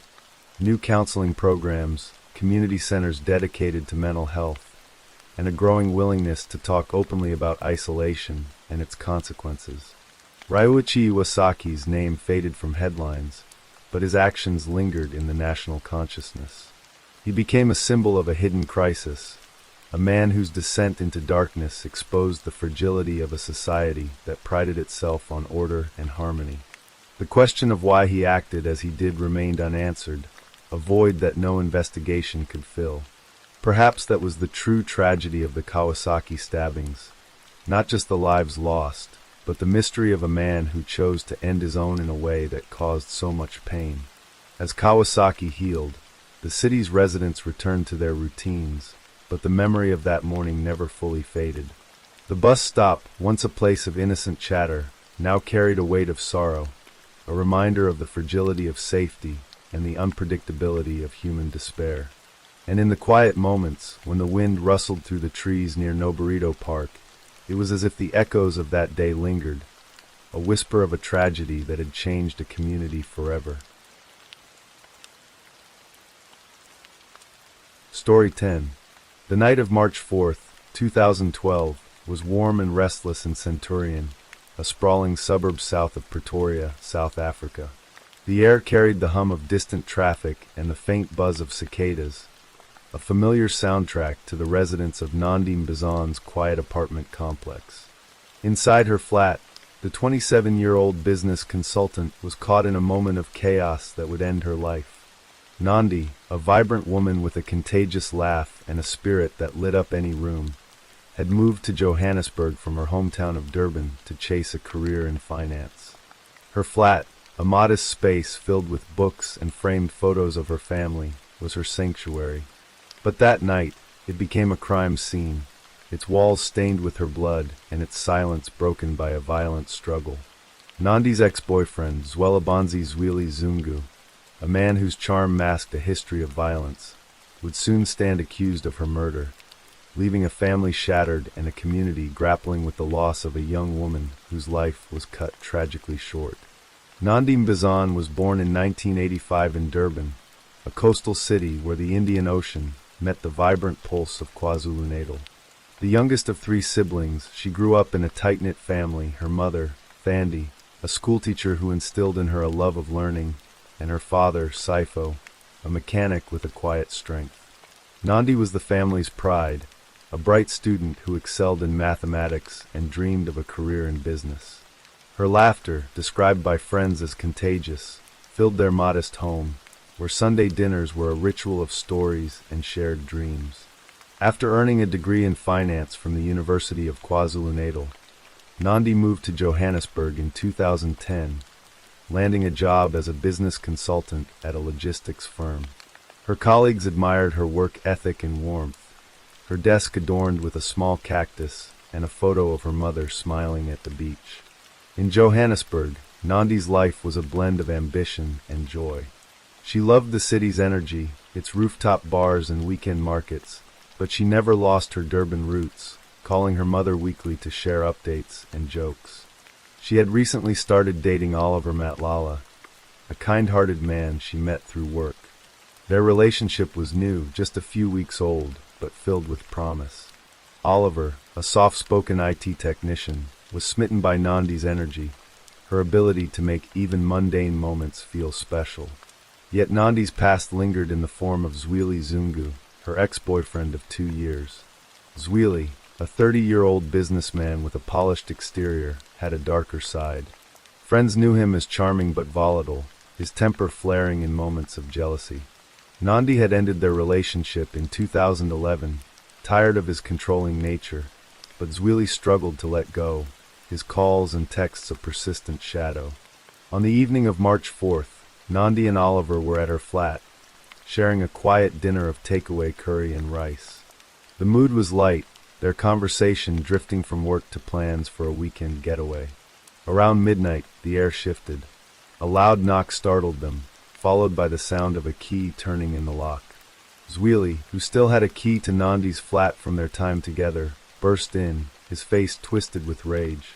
What followed was a violent confrontation, the details of which would later emerge in court. Zweli, fueled by jealousy, attacked Oliver, striking him repeatedly until blood streamed from his head. Nandi, caught in the chaos, tried to intervene, her voice rising in panic. Zweli turned on her, his anger unchecked. Oliver, dazed and bleeding, was forced to leave, stumbling to Nandi's car and driving to his mother's house in Bramley. Nandi was left alone with Zweli, her fate sealed in the hours that followed. The next morning, Nandi's absence was a quiet alarm. She didn't answer her phone, her usual morning texts to friends unanswered. Her close friend, Fium, a fellow consultant who shared Nandi's love of coffee and long chats, grew worried when Nandi didn't show up for work. Fium called Oliver, who recounted the night's events, his voice heavy with guilt. Together, they went to Nandi's complex, joined by a colleague and a security guard. The door to her flat was locked, but when they forced it open, the scene inside was chilling. The living room was in disarray, furniture overturned, a lamp shattered on the floor. Blood stained the carpet, later confirmed to be Nandi's, and fingerprints on a glass and a door handle pointed to Zweli's presence. Nandi was nowhere to be found. Fium alerted the police, her hands shaking as she dialed. The Centurion police arrived, their initial response marked by a frustrating nonchalance. They took statements from Oliver and Fium, noting the blood and fingerprints, but seemed reluctant to act swiftly. Oliver, still reeling from the assault, was arrested on suspicion of kidnapping, a move that would later prove to be a grave misstep. He described the police's brutality, hours of interrogation, accusations that his tattoos marked him as a criminal, and most harrowing, a session at the Germiston Organized Crime Unit where officers tied wires to his toes and electrocuted him. They thought I knew where she was, Oliver later told News 24, his voice breaking. I was terrified they'd kill me. After hours of torture, he was released, the police driving him to his mother's house and leaving him bruised and shaken. The investigation shifted when forensic evidence linked Zweli to the scene. Fingerprints and DNA confirmed he had been in Nandi's flat that night, and the blood on the carpet was hers. The police issued a warrant for Zweli's arrest, offering a 50,000 rand reward for information on his whereabouts. Yusuf Abramji, head of Crime Line, urged the public to come forward, emphasizing the anonymity of their tip line. Somebody knows where Zungu is, he told IOL, his voice firm. We believe he can help us in our investigation. Zweli, however, had vanished, his phone off and his usual haunts empty. The police also sought Nandi, clinging to the faint hope she was alive, but her family braced for the worst. Thandim Bazan, Nandi's mother, sat in her Durban home, clutching a photo of her daughter, her prayers a quiet plea for answers. The weeks that followed were a blur of anguish and action. Fium, devastated by her friend's disappearance, posted on social media, her words raw with grief. I wish Nandi was at her desk right now, she wrote on her blog, Miss Neudel. I wish her family weren't going through this turmoil. The post went viral, shared by friends and strangers alike, amplifying the search for Nandi. Flyers with her photo, a smiling young woman with bright eyes and a warm smile, appeared across Centurion and Pretoria. The media picked up the story, with outlets like YNCA and Times Live reporting on the case's chilling details. The blood in Nandi's flat, the violent altercation, and Zweli's history of abuse painted a grim picture. Friends described Nandi as a source of light, her laughter a constant in their lives. She was always happy, Fium told YNCA, her voice cracking. This doesn't make sense. Zweli's past came under scrutiny. Classmates from his university days, including Fium, recalled his volatile nature. He had been involved in a political organization, his charisma drawing people in, but his relationships were marked by control and aggression. He has a violent history, Fium wrote, her words heavy with regret. I wish I could not believe he's capable of this, but I do. Women who had dated Zweli shared stories of emotional and physical abuse, their accounts corroborating the police's suspicions. The manhunt intensified, with police raiding properties in the East Rand and KwaZulu-Natal, but Zweli remained elusive, a ghost in the system. In April 2012, the police's focus sharpened. Brigadier Neville Malila, a Gauteng police spokesman, addressed the media, his tone urgent. We know the public can assist, he said, reiterating the reward for information.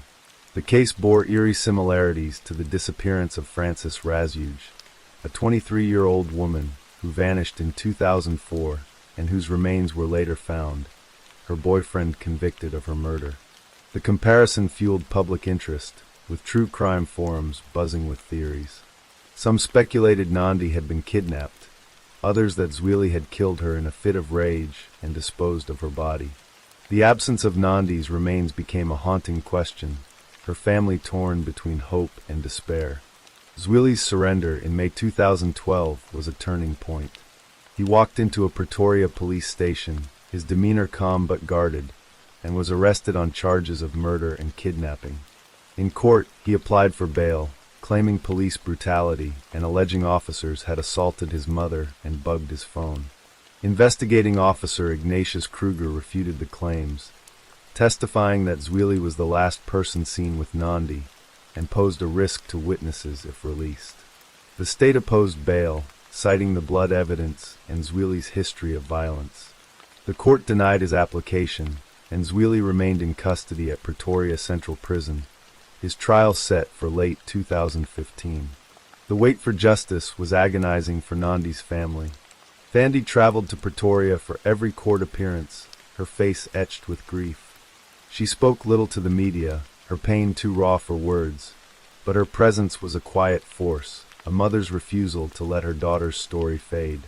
Saifo, Nandi's father, stayed in Durban, caring for her siblings, who were struggling with their own loss. Nandi's older brother, Mlunjizai, took to social media, pleading for anyone with information to come forward. "She was our light," he wrote. "We need to know what happened." The family's pain resonated with South Africans, many of whom saw Nandi's story as a stark reminder of the country's epidemic of gender-based violence. Oliver, meanwhile, grappled with the trauma of his arrest and torture. He filed a complaint with the Independent Police Investigative Directorate, IPID, but was told the statute of limitations had lapsed. "I'm okay physically," he told News 24 in 2016, "but I never got counseling. I wake up shaking sometimes." His ordeal highlighted the police's mishandling of the case, their rush to pin blame on him, delaying the focus on Zweli. Oliver's relationship with Nandi, so brief yet meaningful, became a source of guilt. "I should have stayed," he said, his voice heavy. "Maybe she'd be here." The trial began on October 5, 2015, in the North Gauteng High Court, a modern building in Pretoria where the air was thick with anticipation. Zweli, dressed in a dark suit, sat impassively as the prosecution, led by advocate Thandi Mabe, laid out the case. The evidence was damning: Nandi's blood in the flat, Zweli's fingerprints, and Oliver's testimony about the assault. Forensic experts confirmed the blood matched Nandi's DNA, and a neighbor reported hearing shouts and a struggle that night. The prosecution argued Zweli had killed Nandi in a jealous rage, likely disposing of her body to cover his tracks. "This was no accident," Mabe told the court, her voice steady. "This was a calculated act by a man who couldn't accept rejection." Zweli's defense, led by attorney Johan Pretorius, claimed there was no proof Nandi was dead. Without a body, they argued, the murder charge was speculative. Zweli testified, claiming he had left Nandi's flat after a heated argument, insisting she was alive when he departed. He admitted to assaulting Oliver, but denied harming Nandi. "I loved her," he said, his voice low. "I would never hurt her." The defense called a character witness, a former colleague who described Zweli as driven but not violent, but the testimony did little to sway the court. The prosecution's case was bolstered by Zweli's prior behavior, with two ex-girlfriends testifying to his abusive tendencies, their stories chillingly consistent. The absence of Nandi's body was the defense's strongest point, but it wasn't enough. On November 10, 2015, Judge Peter van der Walt delivered the verdict. Zweli Zungu was found guilty of murder, the court satisfied that the circumstantial evidence, blood, fingerprints, and witness accounts, proved his guilt beyond reasonable doubt. He was sentenced to life imprisonment, the judge's words ringing in the silent courtroom. "You took a young woman's life and left her family in endless pain." Thandi, seated in the gallery, wept quietly, her hands clutching a photo of Nandi. Fium, who had attended every day of the trial, hugged her, their shared grief a silent bond. The conviction brought closure, but no peace. Nandi's body was never found, a fact that haunted her family. Thandi spoke to Times Live after the verdict, her voice soft but resolute. "I want to know where my daughter is," she said. "I want to lay her to rest." The police continued to search, following tips to rural areas in Gauteng and KwaZulu-Natal, but the leads went cold. Theories abounded. Some believed Zweli had disposed of Nandi's body in a river, others that he had accomplices who helped conceal the crime. Zweli, from his cell in Pretoria Central Prison, maintained his silence, offering no clues to her whereabouts. The case sparked outrage in South Africa, where gender-based violence was a national crisis. Activists pointed to Nandi's murder as a call to action, urging stronger protections for women and better police training. The mistreatment of Oliver, tortured and wrongfully arrested, fueled demands for accountability, with organizations like Sonk Gender Justice citing the case in their campaigns. Fium became an advocate, speaking at rallies about Nandi's life and the need for change. She was more than a victim, Fium told a crowd in Johannesburg. She was a daughter, a sister, a friend. We have to fight for her and all the women like her. In Centurion, Nandi's flat was cleaned and re-rented, but the memory of her lingered. Neighbors left flowers at the complex gate, a quiet tribute to a woman they barely knew, but whose loss they felt deeply. Thandi and Sipho created a small memorial in their Durban home, a corner with Nandi's photos and her favorite scarf, a place to remember her light. Mlunjizai, now a father, named his daughter Nandi, a way to keep his sister's spirit alive. Oliver, scarred by his experience, moved to Cape Town, seeking a fresh start but carrying Nandi's memory with him. The murder of Nandi Mbizan was a tragedy that rippled beyond her family, exposing the fragility of safety and the cost of unchecked violence. In Pretoria, the case became a touchstone, a reminder of the women lost to jealousy and rage. Thandi's prayers continued, her hope for closure fading but never gone. "I feel her sometimes," she told a friend, her eyes on the ocean. "She's with me, even if I can't find her." For those who knew Nandi, her laughter echoed in their memories, a sound that no verdict could silence. Her story, one of love and loss, remains a call to vigilance, a plea to protect the light of those who shine brightest. Story 11. The sun hung low over the turquoise waters of San Jose del Cabo, Mexico, on October 28, 2022, casting a golden glow across the resort town's sprawling villas and palm-lined beaches. Shankella Robinson, a 25-year-old entrepreneur from Charlotte, North Carolina, stepped off a plane with 6 companions, her laughter mingling with the warm breeze. She had come to celebrate a friend's birthday, her suitcase packed with colorful dresses and her heart full of anticipation for a week of relaxation and joy. Shankella, known to her family as Quella, was a vibrant woman whose braided hairstyles and infectious smile had built her a thriving business back home. But within 24 hours, her life would end in a brutal act of violence. Her body left lifeless in a luxury villa, and her family plunged into a relentless quest for justice. The story of Shankella Robinson's murder would unravel through a chilling video, conflicting autopsies, and a trans-border investigation that exposed the fragility of trust and the weight of unanswered questions. Shankella was born on January 9, 1997, in Charlotte, a city of bustling streets and close-knit communities. The youngest of Bernard and Salamandra Robinson's 2 children, she grew up in a home filled with love and ambition. Her mother, Salamandra, a hairdresser with a knack for making everyone feel seen, taught Shankella the art of braiding, a skill she turned into a business called Exquisite Kids and Braids. Her father, Bernard, a reserved man who worked in construction, was her quiet champion, proud of her drive. Shankella's childhood was marked by her warmth. She was the girl who hugged strangers, who danced at family cookouts, and who dreamed of building something bigger. After graduating from West Charlotte High School, she attended Winston-Salem State University, where she studied business and made lifelong friends, some of whom would join her on that fateful trip to Mexico.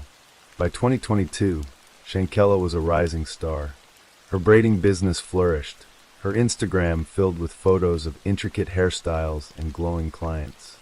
She also ran a women's fashion clothing line, her entrepreneurial spirit a source of pride for her family. She was a go-getter, Salamandra told CNN, her voice soft with memory. She had a caring heart. Shankella's life was busy but joyful, her days spent juggling appointments and her evenings filled with laughter over dinners with her sister, Quilla, or phone calls with her parents.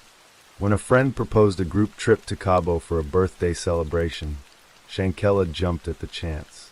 She packed her bags, called her mother to share her excitement, and boarded a flight with 6 others, friends and acquaintances from her university days, including Khalil Cook, Wena Donovan, Alice Hyatt, Nazir Wiggins, Malik Dyer, and Dejani Jackson. The group arrived at Villa Hacienda 32, a sleek, modern rental in the exclusive Puerto Los Cabos neighborhood, its glass walls opening to a pool and ocean views. Shankella, dressed in a striped shirt, snapped photos with her friends, her smile wide as they toasted to the weekend. That evening, she called Salamandra, her voice bright. "I'm having a good time," she said, laughing about the villa's luxury. "Love you, Mom. I'll talk to you tomorrow."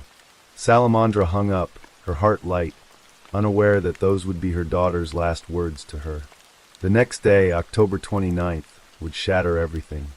The call came in the early afternoon. a voice on the other end trembling with news that didn't make sense. One of Shankella's friends, speaking in halting tones, told Salamandra that her daughter was sick, that she had been drinking too much and wasn't feeling well. Hours later, another call delivered the unthinkable. Shankella was dead, found unresponsive in the villa's living room. The friend claimed it was alcohol poisoning, a tragic accident after a night of partying. Salamandra's world tilted, her hands shaking as she gripped the phone. Bernard, hearing her cries, rushed to her side, his face ashen. They demanded answers, but the group's responses were vague, their stories shifting like sand. "Something's not right," Salamandra told Bernard, her voice a mix of grief and suspicion. The Robinsons' grief was raw, a wound that deepened with every unanswered question. The group returned to Charlotte, delivering Shankella's suitcase to her parents' doorstep, their faces somber but their words sparse. They repeated the story of alcohol poisoning, insisting there had been no fight, no foul play. Bernard, a man of few words, studied their expressions, sensing a hollowness in their assurances. Salamandra, unable to bear the silence, pressed for details, but the group dispersed, their phones going unanswered. The Robinsons turned to the authorities, hoping for clarity, but the initial response from Mexican police was maddeningly slow. A police report, later obtained by ABC News, stated that a doctor was called to the villa at 2:13 p.m. on October 29th, finding Shankella dehydrated and unresponsive, her friends insisting she had been drinking heavily. The doctor advised hospital transfer, but the group refused, saying she should stay at the villa. By 4:49 p.m., Shankella had no pulse, and despite CPR and adrenaline, she was declared dead at 5:57 p.m. The official narrative unraveled when an autopsy report, released on November 10th, revealed a chilling truth. Shankella had not died of alcohol poisoning. Her cause of death was listed as a severe spinal cord injury and atlas luxation, a dislocation of the next top vertebrae, sustained just 15 minutes before her death. The document classified the death as accidental or violent, a stark contradiction to the group's claims. The Robinsons, already grappling with loss, were now consumed by rage and betrayal. "They lied to us," Salamandra told The Independent, her voice breaking. "My baby didn't die from drinking. Someone hurt her." The case took a seismic turn on November 15th, when a video surfaced online, its contents so horrifying it sparked a firestorm. The 20-second clip, shared across social media platforms like Twitter and Instagram, showed Shankella being brutally attacked in a bedroom of the villa. A woman, later identified by the Robinsons' attorneys as Dejani Jackson, delivered a flurry of punches and kicks, slamming Shankella to the floor. Shankella, disoriented and defenseless, tried to shield herself, her voice weak as she murmured. No, in the background, a male voice, believed to be one of the group, taunted, "Quella, can you at least fight back?" Another voice laughed, the sound chilling against the violence unfolding. The video ended abruptly, but its impact was immediate, going viral and drawing outrage from black activists and online communities who demanded justice. The Robinsons watched the video in horror, their grief now laced with fury. "I couldn't believe it," Bernard told, his voice heavy with pain. "My daughter beaten like that, and they stood there watching." The video, coupled with the autopsy, shattered the narrative of alcohol poisoning. Mexican authorities, under pressure from the growing public outcry, reclassified Shankella's death as a femicide, a gender-based killing, a crime Mexico had codified to address its epidemic of violence against women. On November 24th, Baja California Sur's Attorney General, Daniel de la Rosa Anaya, announced an arrest warrant for an unnamed friend of Shankella's, describing the act as direct aggression, not an accident.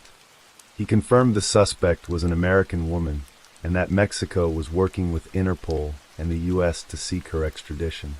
The FBI opened its own investigation, confirming to the Charlotte Observer that it was probing Shankella's death in Cabo San Lucas. The Robinsons, desperate for action, leaned on their attorneys, Ben Crump and Susan Robinson, no relation to the family, to push for answers. Crump, a prominent civil rights lawyer and Sue En, a tenacious advocate, became the family's voice, holding press conferences and demanding diplomatic intervention. "This is about justice for a young woman who deserved better," Crump told reporters at Livingstone College in Salisbury, his words echoing across news outlets. Sue En traveled to Mexico, meeting with local authorities who shared investigative files and expressed frustration at the U.S.'s slow response to their extradition request.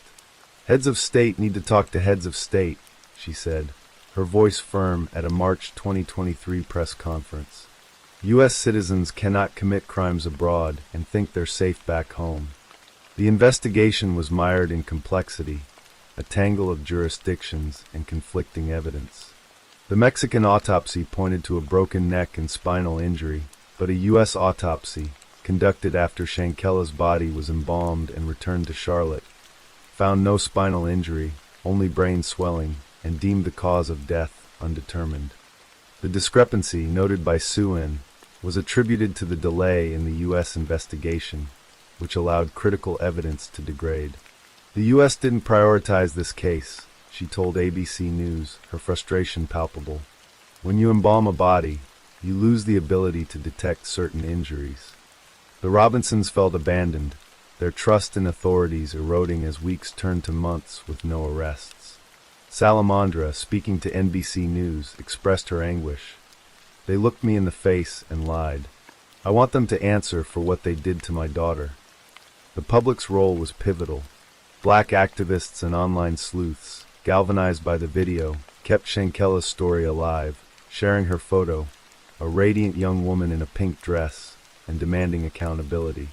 A GoFundMe campaign raised nearly $370,000, including a $65,000 donation from NBA player Kyrie Irving, to support the family's legal efforts. Community groups like the Million Youth March of Charlotte and Salisbury organized events, including a balloon release on what would have been Shankella's 26th birthday, January 9, 2023. Pink envelopes, her favorite color, filled with letters to Mexican authorities, flooded mailboxes, a symbol of the community's refusal to let the case fade. "Every pink envelope is a reminder," activist John C. Barnett told the Charlotte Observer. "We won't stop until there's justice." Yet justice remained elusive. On April 12, 2023, the U.S. Attorney's offices for the Middle and Western Districts of North Carolina announced they would not pursue federal charges, citing insufficient evidence. "The available evidence does not support a federal prosecution," U.S. Attorneys Sandra J. Hairston and Dina J. King stated, noting that the U.S. autopsy and investigative materials fell short of proving a federal crime beyond a reasonable doubt. The decision crushed the Robinsons, who met with prosecutors that morning, their hopes dashed. Sue En, speaking at a press conference at Little Rock AME Zion Church, was resolute. "We're disappointed but not deterred. Black and brown people have always had to carve their own path to justice." She hinted at a civil lawsuit against the 6 travel companions, accusing them of lying by omission by failing to disclose the assault. The lack of U.S. charges did not halt Mexico's efforts. The arrest warrant for Dejani Jackson, identified by the Robinsons' attorneys as the woman in the video, remained active, but extradition stalled. Paul Arnell, an associate professor at Robert Gordon University, told Newsweek that political tensions between the U.S. and Mexico could complicate the process. "If Mexico has refused to send persons to the U.S. may act similarly," he said, highlighting the diplomatic hurdles. The Robinsons planned a march to the State Department on May 19, 2023, marking 200 days since Shankella's death, to demand action. "We need the Biden administration to step up," Sue En told reporters, her voice a mix of exhaustion and resolve. As the one-year anniversary of Shankella's death approached on October 29, 2023, the case remained unresolved. Bernard stood at his daughter's gravesite, his words a vow. "Justice will be served. I won't rest until it is." The family filed a lawsuit against the 6 companions, alleging they hindered the investigation by concealing the assault. The suit, announced by Sue En to Newsweek, aimed to hold them accountable, even if criminal charges were out of reach. Shankella was an educated, vibrant woman who went on vacation and came home in a box, Suan said, her words a searing indictment. No one should spend their last moments like she did. The villa in San Jose del Cabo stands empty now, its luxury a hollow contrast to the tragedy it witnessed. Shankella's story, amplified by a community that refused to forget, became a symbol of the fight against femicide and the quest for justice across borders. Salamandra keeps her daughter's photo on her mantle, a reminder of the girl who loved pink and dreamed big. "I feel her with me," she told CNN, her eyes wet with tears. "I just want the truth." For Bernard, the pain is a fire that drives him, his voice steady as he speaks her name. The Robinsons' fight continues, a testament to a love that outlasts loss, and a call for a world where no daughter's life ends in silence. Story 12. The rolling hills of Overton County, Tennessee, in the spring of 2019, were a study in quiet beauty. The small town of Hillam, nestled in the upper Cumberland region, was the kind of place where neighbors knew each other's names, and the rhythm of life was set by the seasons, the hum of farm machinery, and the occasional gossip that rippled through the local diner. But beneath this pastoral calm lay a shadow, a story that would unravel the tranquility of Hillam and leave a family grappling with questions that refused to be answered. At the heart of this story was Aaron Shane Key, a 41-year-old man known to his loved ones as Rabbit, whose death on April 5, 2019, would spark a mystery that lingered like the mist over the Cumberland River. Aaron Shane Key was a man of contradictions. To his family, he was a son, a brother, a friend whose infectious laugh could light up a room. Born in 1978, he had grown up in Hillam, a place where the world seemed to move slower, where the bonds of community were both a comfort and a cage. Aaron was wiry, with a nickname earned from his quick movements and restless energy, traits that had defined him since childhood. He was no stranger to trouble, though. His life had been marked by brushes with the law, minor offenses that spoke more to youthful rebellion than hardened criminality. By 2019, he was trying to piece his life back together, working odd jobs and leaning on the support of his parents, Lisa and her husband, who had always been his anchor. But Aaron carried a weight, a secret he hinted at in hushed conversations with his mother. "I'm in something I can't get out of," he told her one evening, his voice low, his eyes avoiding hers. Lisa pressed him for details, but Aaron only shook his head, the words caught in his throat like a fishhook. On the morning of April 5, 2019, the air was crisp, the kind of spring day that promised renewal but carried a chill that lingered in the bones. Aaron woke early, his mood unusually somber. He asked his father to drive him to a residence on Turkeytown Road, a quiet stretch of countryside dotted with modest homes and sprawling barns. He needed to pick up some belongings, he said, promising to be ready for pickup in half an hour.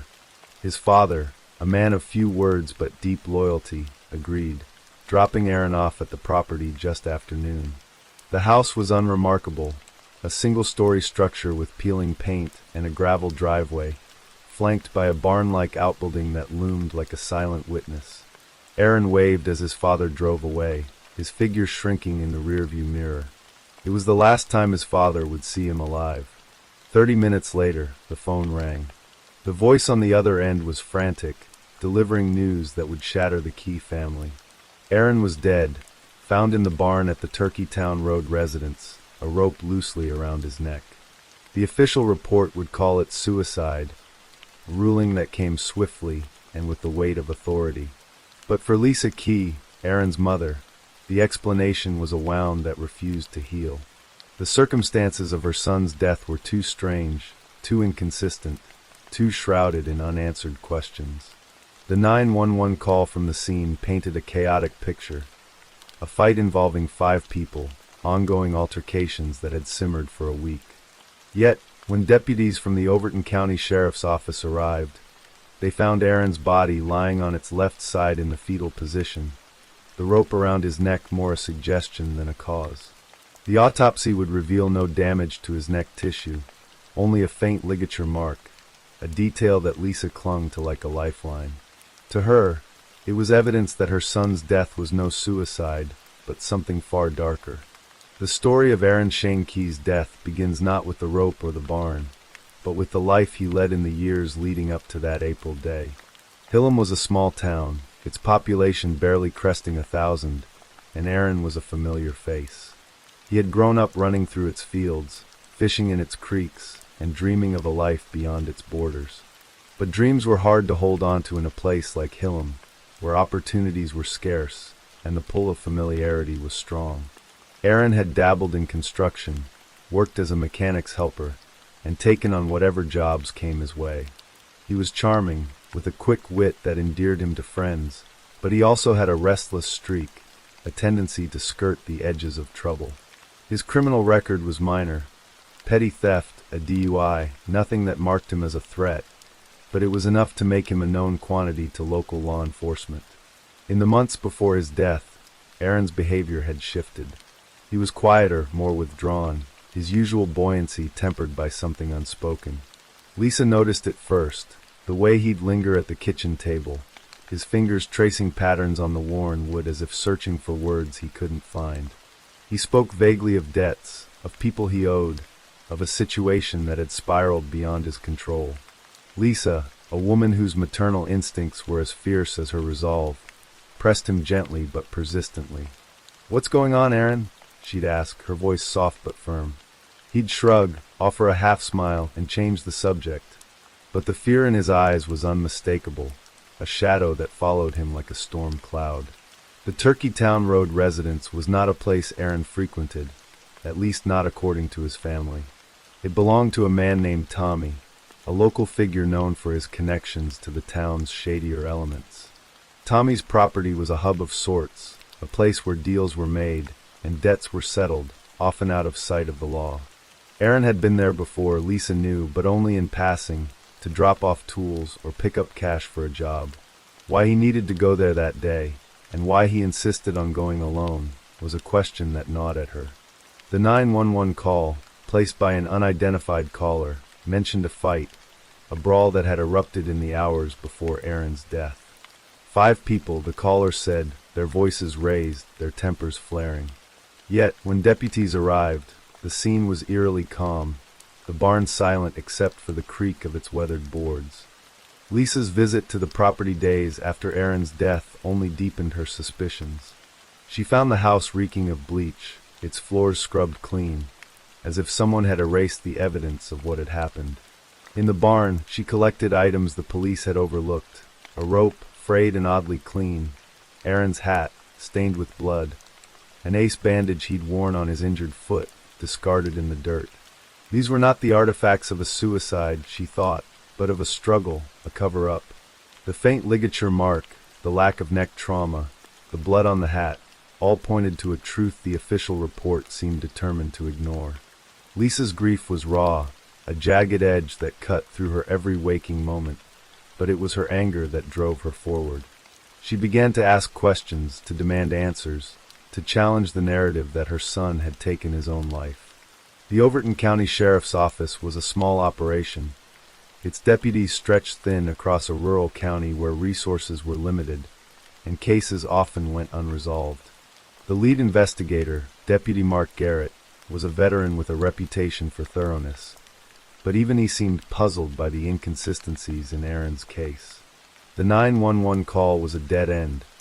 The caller's identity was never confirmed, and the phone records led nowhere.